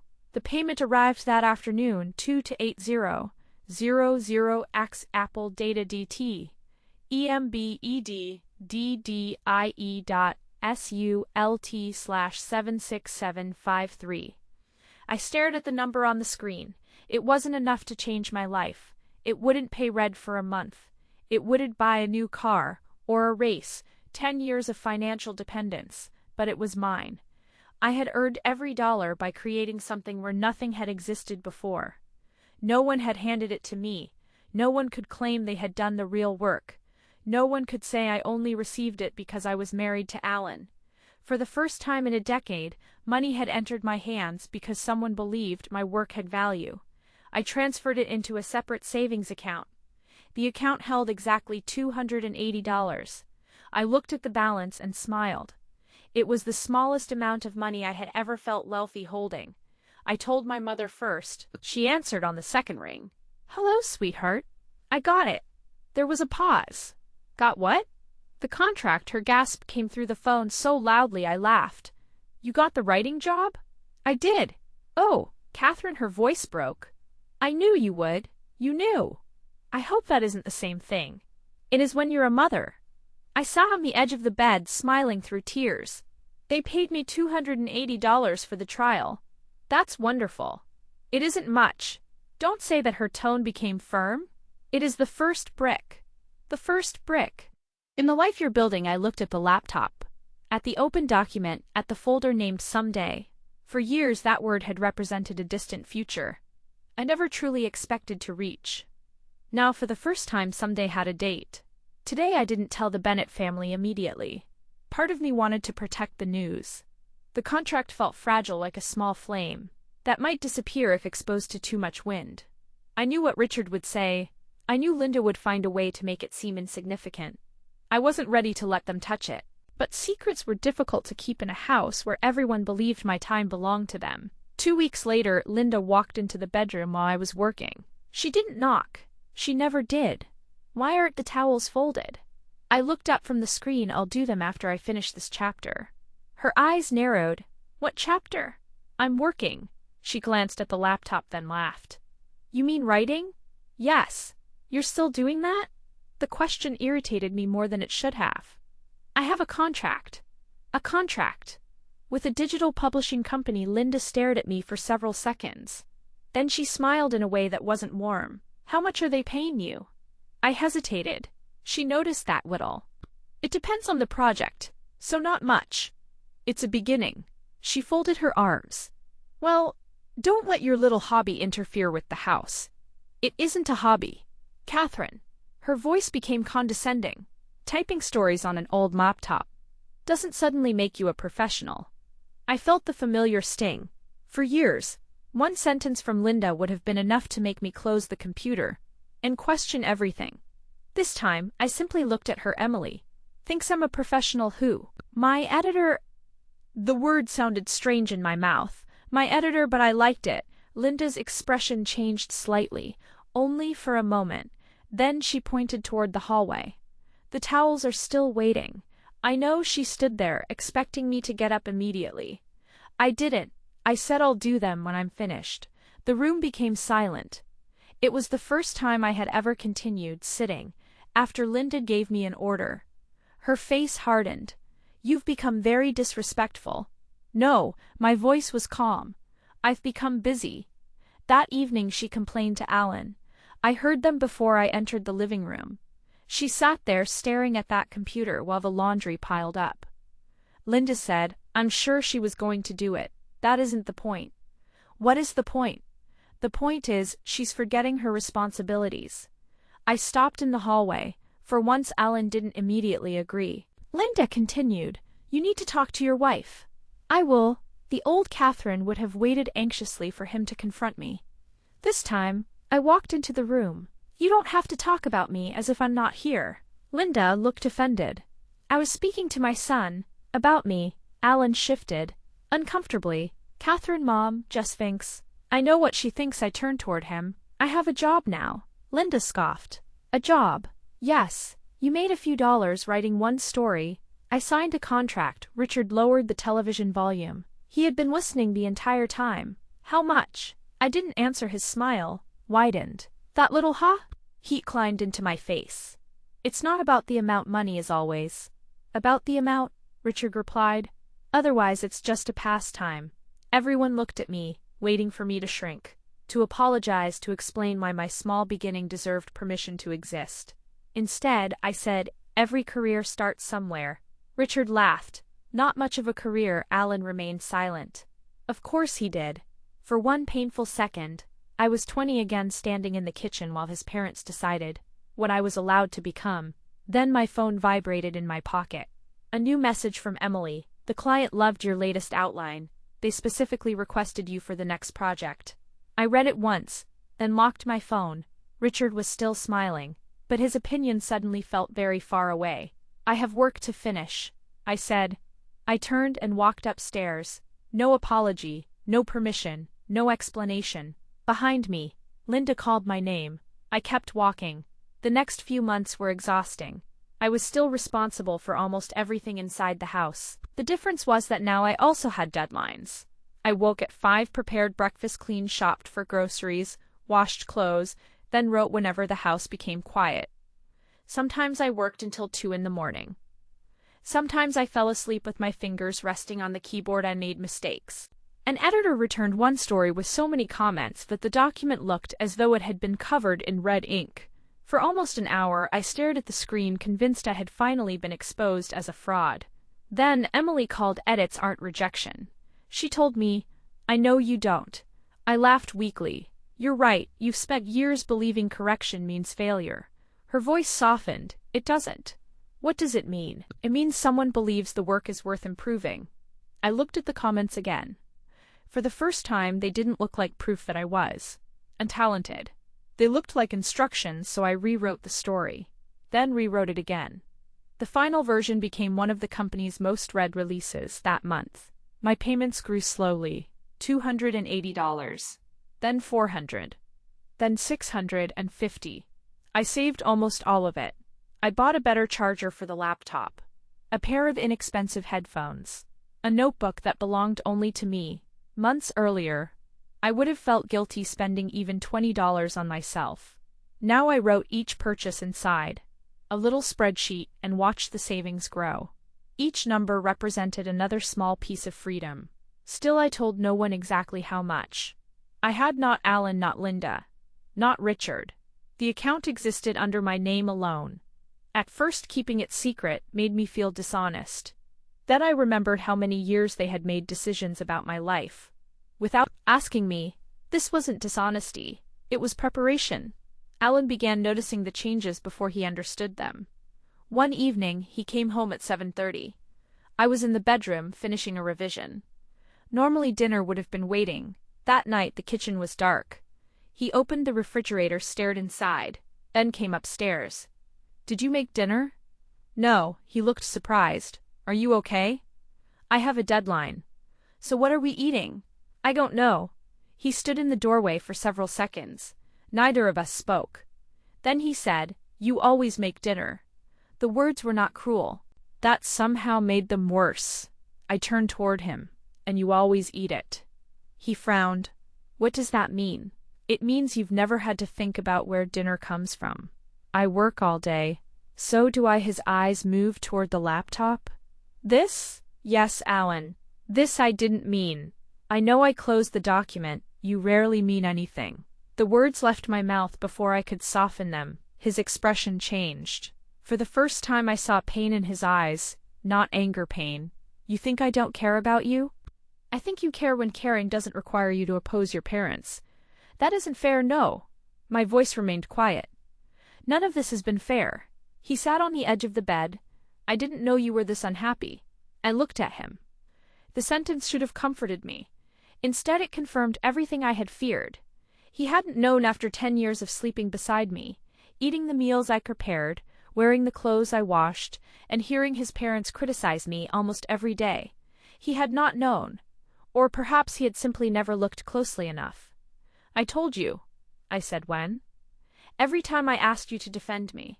"That isn't the same as saying you're unhappy." I almost laughed. "What did you think I was saying?" He looked away. "I thought you wanted me to choose between you and my parents. I wanted you to choose between what was right and what was easy." Silence filled the room. Downstairs, Richard shouted something about the television remote. Alan immediately looked toward the door. The instinct was so quick that he probably didn't notice it. I did. He'd spent his entire life responding to his parents before anyone else. Before himself. Before me. Perhaps love had never stood a chance against a habit. That old Alan slowly stood. "I'll order pizza." "Okay." He paused before leaving. "Do you want anything?" Years earlier, I would have told him whatever everyone else wanted. That night, I answered honestly. "Something spicy." He nodded. And for the first time in our marriage, Alan ordered a separate pizza just for me. It was a small gesture. 10 years too late. A week later, my old laptop finally died. The screen went black in the middle of a deadline. I tried the power button. Nothing. The charger, nothing. Panic rose through my chest. Every draft, outline, and contract existed in cloud storage, but the laptop itself had become my doorway out of that house. Without it, I felt trapped again. The next morning, I went to an electronics store. I spent almost an hour comparing prices. My hands shook when I picked up a simple silver laptop. It wasn't luxurious. It wasn't the most expensive model, but it was new. The first new computer I had ever purchased with my own money. At the register, the cashier smiled. "Treating yourself?" I looked down at the box years earlier. I would have said no. I would have explained that it was for work, that I needed it, that I wasn't being wasteful. Instead, I smiled. "Yes, I am." When I carried it into the Bennett house, Richard noticed immediately.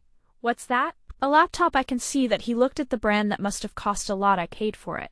With Alan's money?" I tightened my grip around the box. "No, with mine." The room became still. Linda looked up from the couch.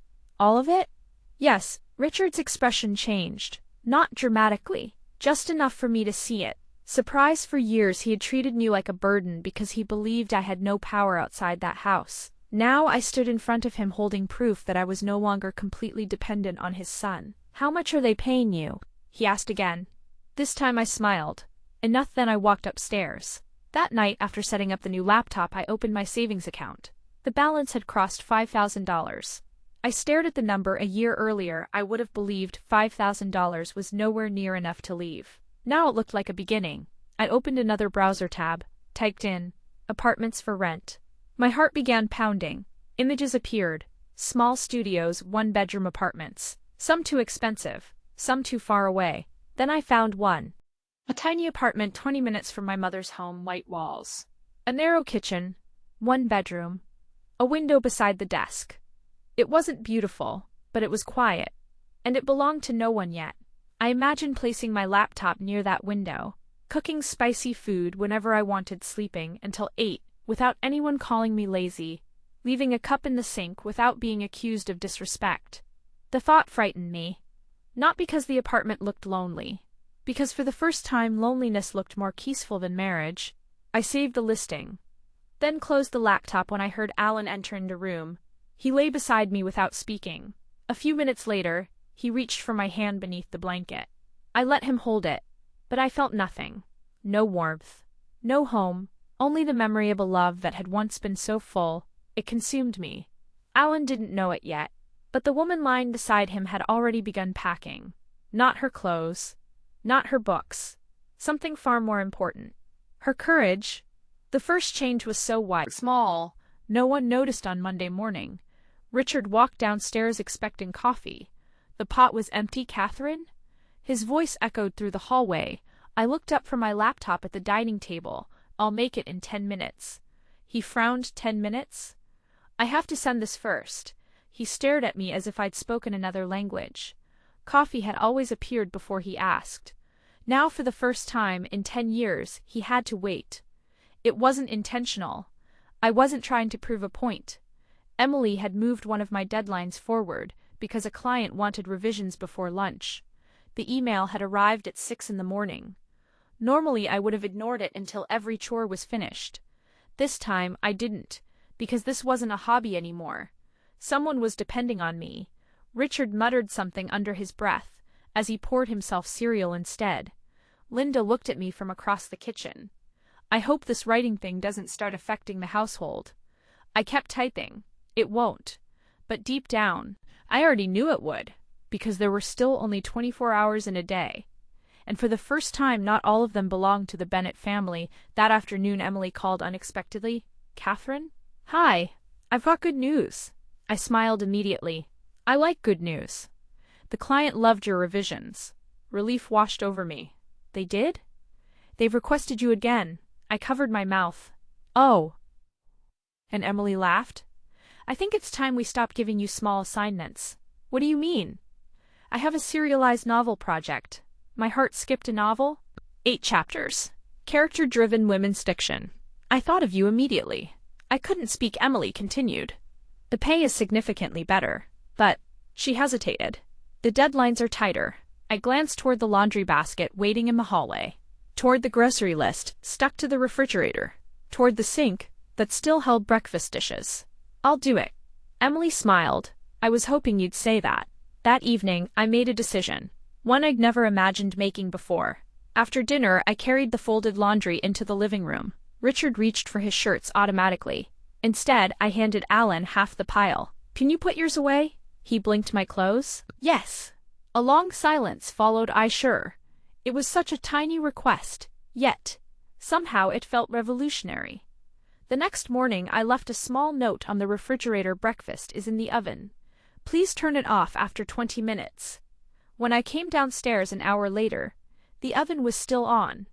The toast was burned. Smoke drifted lazily through the kitchen. Richard looked annoyed. I forgot Linda. Sighed dramatically. This never would have happened before. I quietly opened the windows. No one said thank you. No one apologized, but something strange happened. For the first time, the mistake wasn't mine. A few weeks later, my second payment arrived. Then my third. Then another. The numbers slowly grew. I wasn't becoming rich. Far from it. But my savings account kept climbing.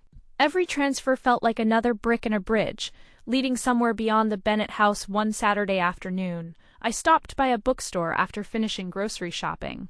I told myself I only wanted to browse instead. I wandered into the fiction section. Hundreds of novels filled the shelves. Different authors, different voices, different dreams. I gently ran my fingers across their spines. Then I whispered something I'd never dared say out loud. Before, maybe. One day. You should. The voice startled me. I turned around. A woman about my mother's age, smiled warmly. She held 3 novels in her arms. I'm sorry? She nodded toward the shelves. I heard you. Heat rushed into my face. Oh, she laughed. My daughter writes. She says every writer starts by standing exactly where you're standing. I smiled awkwardly. I don't know if I'm a writer. She tilted her head. Do you write? Yes, then you're a writer. She said it so casually, as though it were the most obvious thing in the world. Before walking away, she added one last sentence. Don't wait until you believe you're good enough. Most of us never feel that. Then she disappeared into another aisle. I stood there, frozen, thinking about those words all the way home. That night I created a new folder on my laptop. Not someday. That folder had belonged to the frightened 20-year-old version of me. This one was different. I named it. My novel, nothing more, nothing less. The cursor blinked beneath the empty folder. A quiet promise waiting to be fulfilled. Weeks passed. The Bennett family slowly began noticing changes. They couldn't quite explain. Richard had to make his own coffee twice. Alan occasionally ironed his own shirts. Linda started preparing Ethan's lunch whenever I had morning meetings. Each inconvenience was tiny, but together they revealed something no one had acknowledged before. The house had never run by itself. It had been. The living room was unusually quiet. Richard sat in his chair. Linda beside him. Alan on the couch. No television. No phones. Just silence. Catherine Richards' voice was unusually calm. Sit down. I looked from one face to another. Something about the atmosphere made my stomach tighten. Slowly, I sat. Richard folded his hands. We need to talk.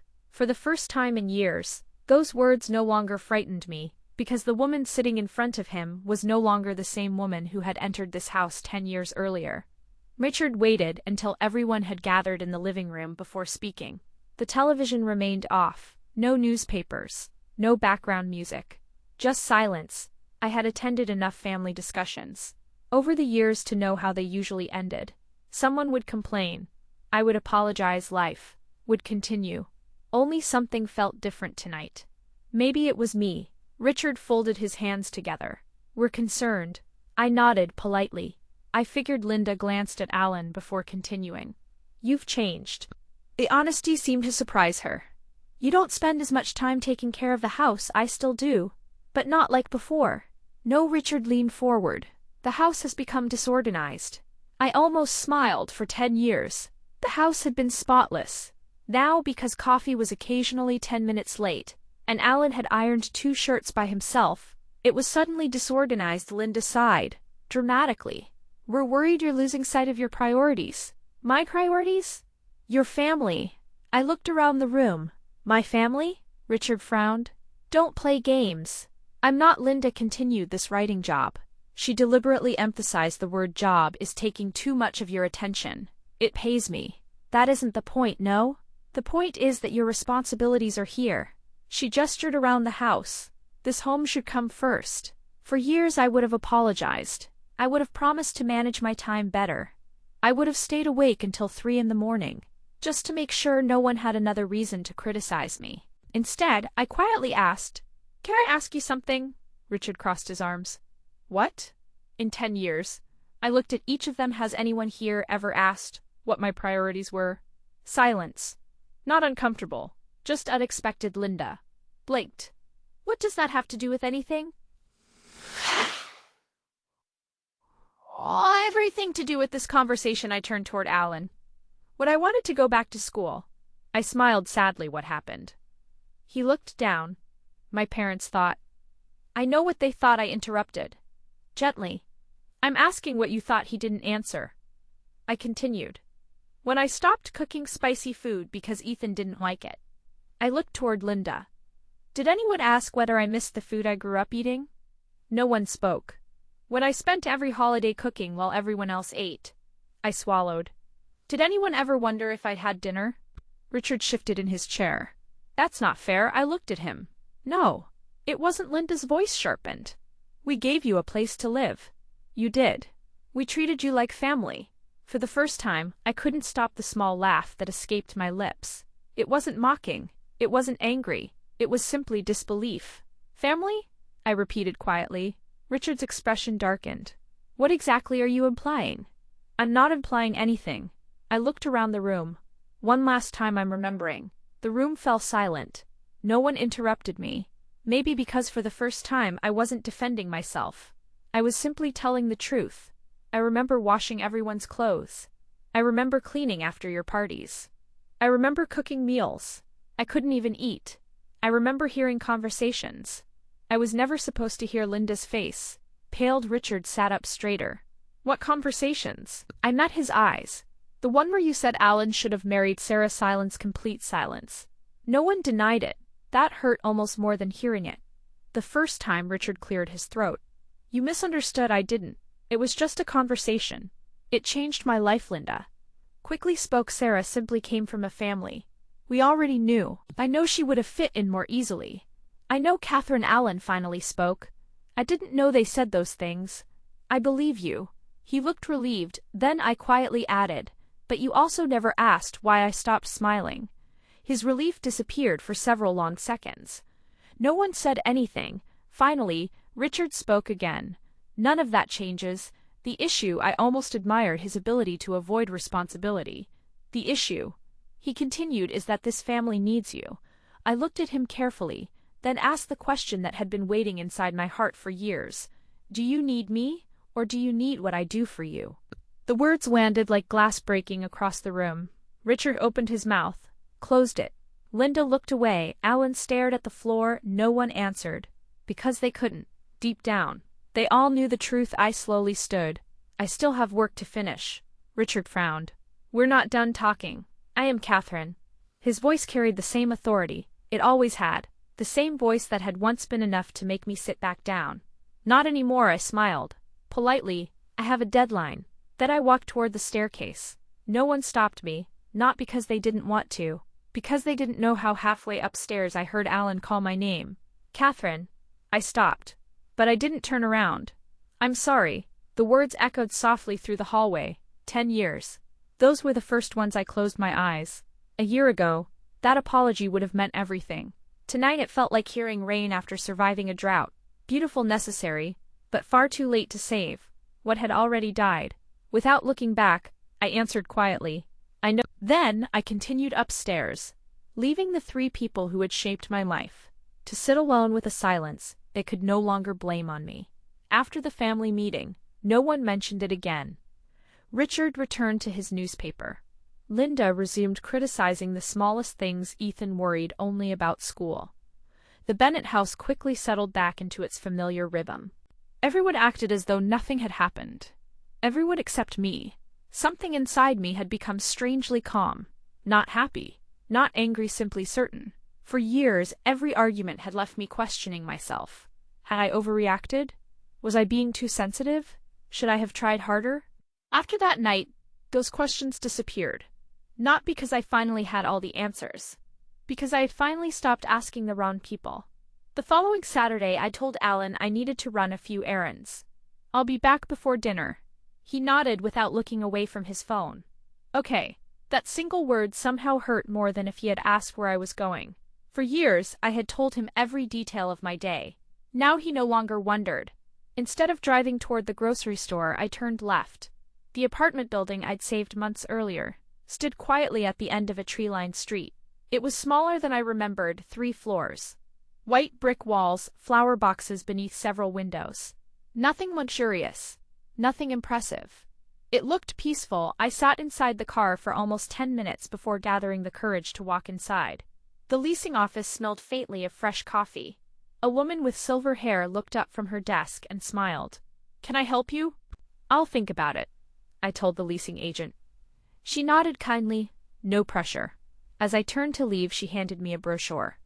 "If you decide to move in," she smiled. "I hope this place feels like home." Such a simple word. Yet somehow it no longer reminded me of the Bennett house. On the drive back, I stopped outside my mother's home. She opened the front door before I even knocked Mom. "I was making tea." She frowned immediately. "What's wrong?" I looked at her, then quietly asked, if I ever needed somewhere to stay, would I be a burden? Her eyes filled with tears before mine did. "Catherine," she stepped forward and held both my hands. "You have never been a burden. You've been carrying burdens." There was a difference. The tears I'd been holding back finally escaped. "I don't know if I can do this." She gently brushed my hair behind my ear, just like she had when I was little. "You're scared." "I am. What are you scared of?" I laughed through my tears. "Everything," she smiled. Sadly, "No." She squeezed my hands. "You're not afraid of everything. You're afraid of beginning again." We sat together for almost 2 hours. For the first time, I told her everything about Richard, about Linda, about Sarah, about the conversation I overheard, about how empty I felt whenever Alan chose silence. She listened without interrupting. When I finished, she quietly asked, "Do you still love him?" I looked down at my wedding ring.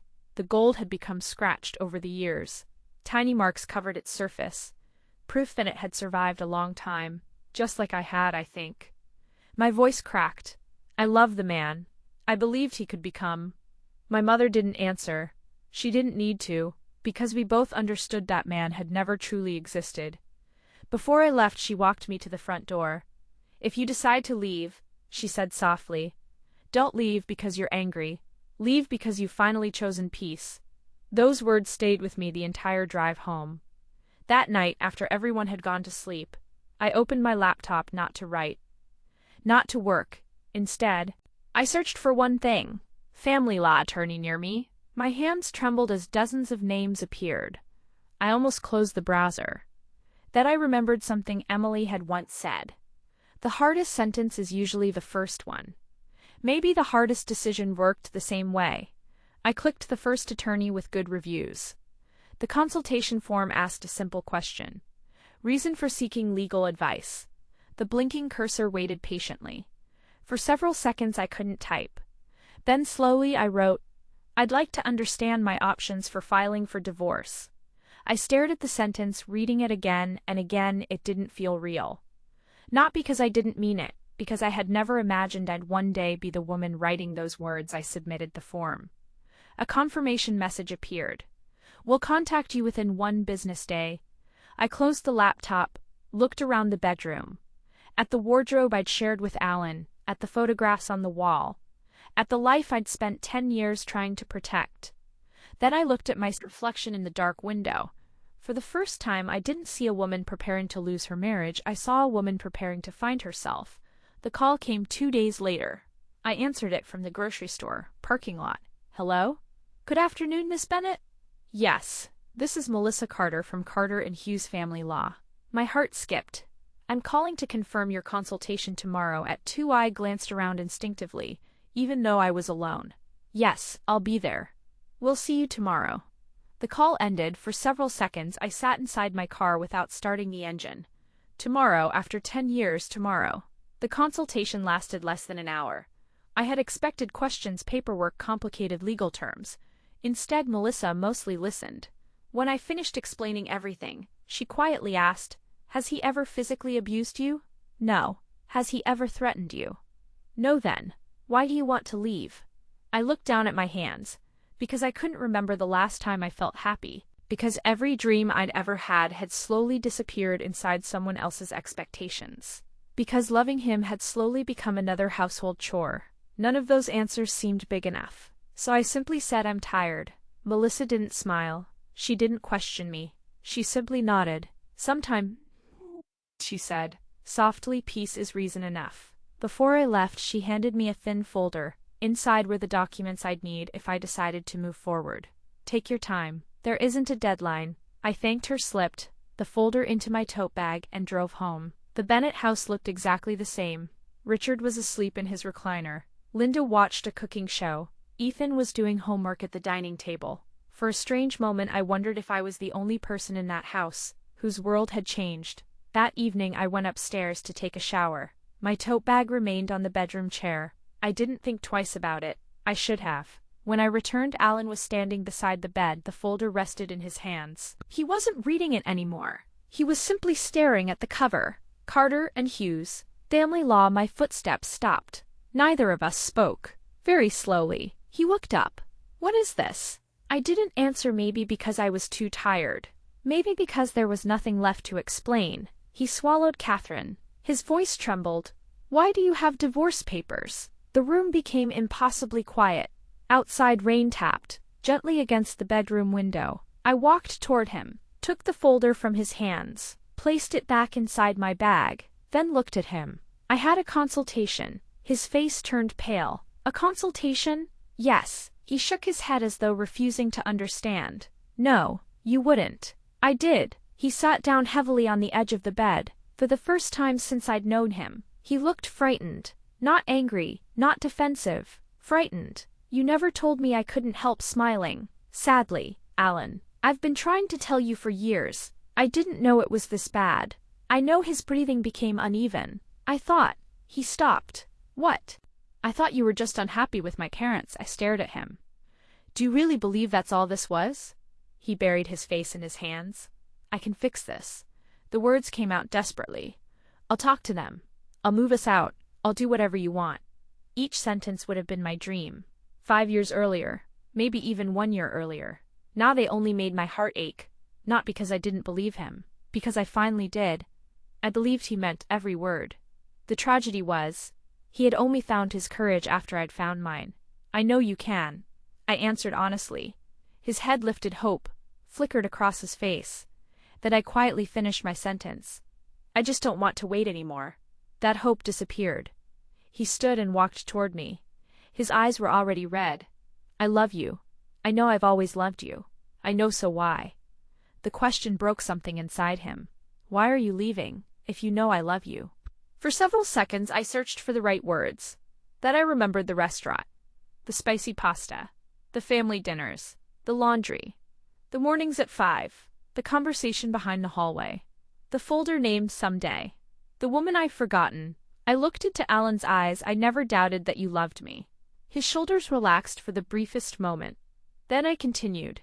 "I doubted whether your love was enough to protect me." The silence that followed felt endless. "I chose you every day for 10 years. My voice remained calm. "Every single day.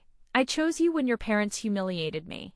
I chose you when I stopped cooking the food I loved.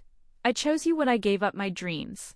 I chose you when you asked me to apologize, instead of defending me." A tear slid down Alan's cheek. "I know." "No." I shook my head. Gently. "You know now." His face crumpled.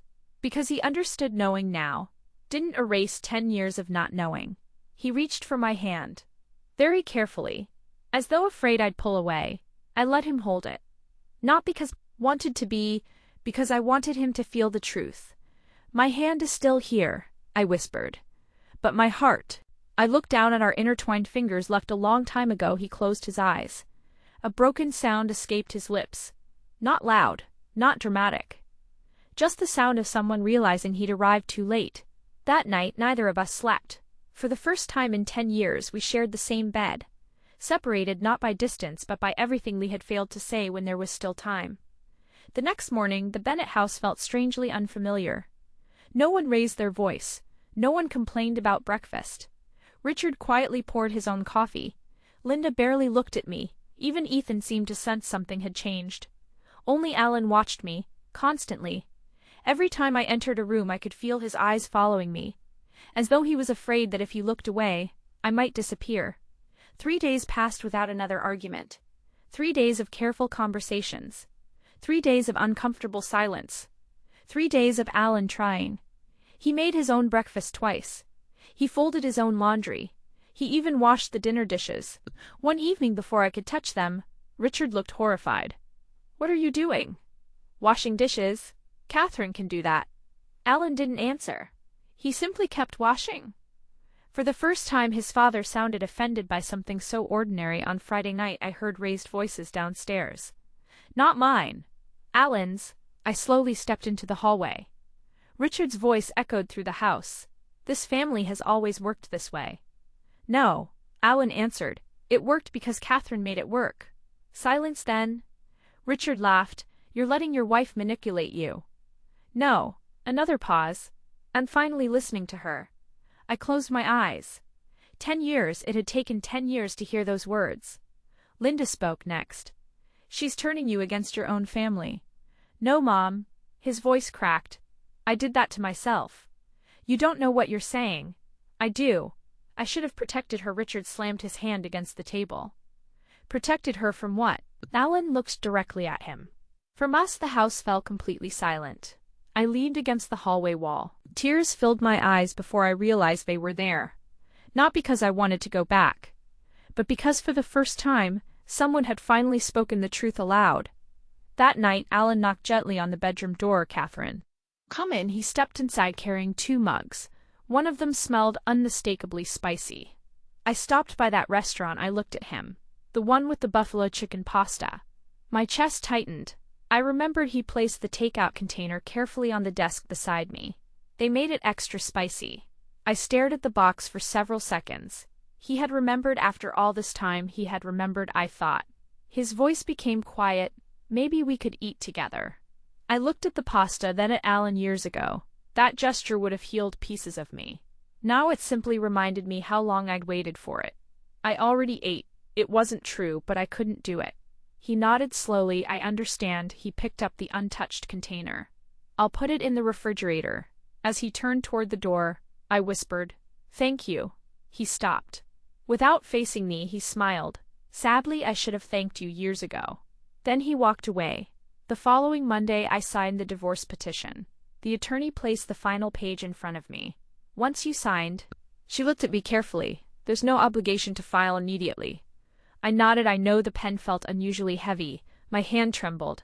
Not because I doubted my decision, because I was grieving the life I had once dreamed of. I wasn't letting go of a perfect marriage. I was letting go of the future.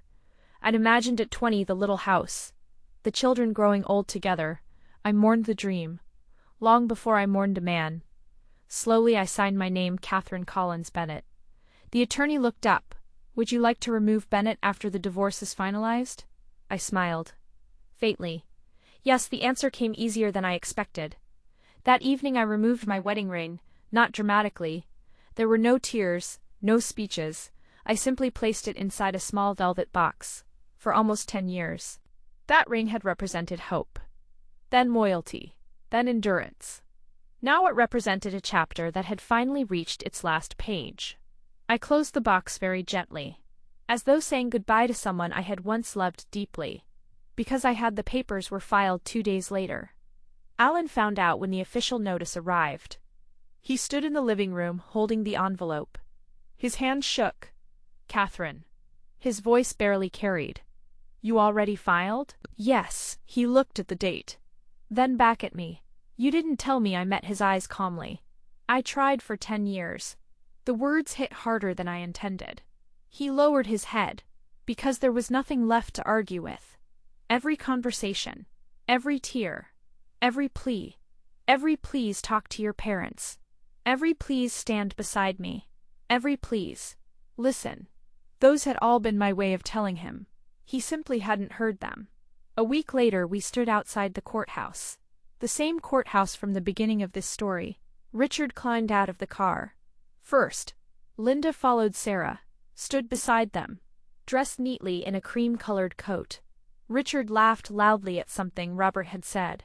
Linda smiled, as though this were just another ordinary day. Then Richard looked at me, still carrying only one suitcase. He smirked. So he said, loudly enough for everyone nearby to hear, 10 years of marriage. And you're leaving with nothing. A few members of the Collins family exchanged uncomfortable glances. Sarah looked at me briefly, then away. No one defended me. Just like before, only this time I didn't need anyone. So I looked down at the suitcase beside my feet. One suitcase, a laptop, a notebook, a manuscript, a savings account, a job, a tiny apartment waiting for me, and something far more valuable than anything I'd brought into this marriage. Myself, I smiled. Not at Richard. Not at Linda. Not even at Alan. Just to myself, because they were wrong. I wasn't leaving with nothing. I was leaving with everything that truly mattered. And for the first time in 10 years, I wasn't walking away from my life. I was finally walking toward it. 3 years had passed. Sometimes it still amazed me how quietly life could change. Not with grand miracles, not with dramatic speeches, just one decision, then another, and another, until one morning I woke up and realized I no longer cried when I remembered my old life. The apartment had become homed, small, warm, peaceful. The desk beside the window was now cluttered with notebooks, coffee mugs, sticky notes, and unfinished manuscripts. It was messy. I loved it, because every piece of that mess belonged to dreams. I'd chosen myself, not responsibilities someone else had handed me. I still cooked too much spicy food, still forgot to water my plants, sometimes still stayed awake far too late whenever a story refused to leave my head. Some habits never changed. Others changed everything. That afternoon I was signing books at a small independent bookstore. Nothing extravagant, just a folding table, a stack of novels, a handwritten sign, with my name. The line wasn't long, but every reader who stopped in front of me carried a different story. One woman thanked me for helping her forgive herself. Another said my novel reminded her of her mother. A college student admitted she'd cried halfway through chapter 12. I smiled at every one of them. Not because I believed I'd written something extraordinary, because years ago I never imagined anyone would read my words at all. Near the end of the event, a young woman approached. She looked nervous. She held my novel so tightly that the corners of the cover had bent slightly. I just wanted to thank you. I smiled. For what? She looked down.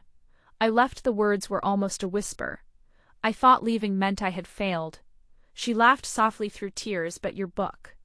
She looked back at me. It taught me that staying isn't always the brave choice. Sometimes leaving is. My chest tightened. I opened her book, signed my name, then wrote beneath it. The hardest step isn't leaving. It's believing you'll survive after you do. She hugged the book as though it were something precious. Then she hugged me. When she walked away, I found myself smiling for a long time. Maybe that frightened 20-year-old version of me hadn't disappeared after all. Maybe she had simply grown into someone capable of reaching back and holding another woman's hand. A week later, I met my college friend Olivia for coffee. We hadn't seen each other in months. She arrived almost 20 minutes late, apologizing before she even sat down. I'm so sorry, traffic was awful. I laughed. It's okay. After talking about workbooks and our families, she suddenly looked at me carefully. Oh, I almost forgot. Forgot what? I ran into Alan a few weeks ago. For a brief second, his name felt unfamiliar, like hearing the name of someone I'd known in another lifetime. Oh? Yeah, he got married. I stirred my collie, absent-mindedly. I heard to Sarah Collins. I smiled faintly. I hope she's happy. Olivia blinked. That's your first reaction. What else should it be? She laughed. I don't know. I guess I expected. She shrugged something. I looked out the cafe window, watching people hurry past beneath the autumn trees. There isn't much left to feel, not because I hated him, but because healing had quietly filled the places where pain used to live. Olivia took another sip of coffee. You know, I heard Sarah is nothing like you. I laughed. I certainly hope not. No, I mean, she's really nice, but she's incredibly firm. I smiled. Good. Apparently your former in-laws tried telling her she should cook for everyone. I couldn't help laughing. And she politely told them she wasn't responsible for feeding 4 adults. I laughed harder. That sounds healthy. It does. And Olivia hesitated. I heard Alan actually supported her. The smile on my face remained. Only quieter now. He moved out too. She continued. They bought a small house. I heard he told his parents that his marriage had to come first. For a moment neither of us spoke. Olivia watched me carefully. Were you expecting me to be upset? A little. I shook my head. No, I'm relieved. She frowned. Relieved? If Alan really learned, I smiled into my coffee, then maybe no one else will have to become who I became. Olivia looked at me. For several seconds. You know, I think losing you changed him. I thought about that. Really thought about it. Then quietly answered, I hope he changed for himself. Not because of me. Because changes made only out of regret rarely lasted. Changes made from understanding usually did. That evening, back in my apartment, I opened my laptop. One familiar folder still sat quietly on my desktop. Filed folder. Someday I smiled, right-clicked, selected rename. Slowly, I typed file folder. Today I stared at the new name for a long time. 10 years ago. Someday had been a promise. Today it had become a memory. I closed my laptop, walked into my tiny kitchen. Added far too much chili to my dinner, smiled to myself, and looked around the apartment that had once existed only inside my imagination. Some people spend their whole lives searching for love. I did too. The only difference was, I spent 10 years looking for it in someone else's acceptance. When I finally found it, it had been waiting quietly inside the woman I'd almost forgotten to become.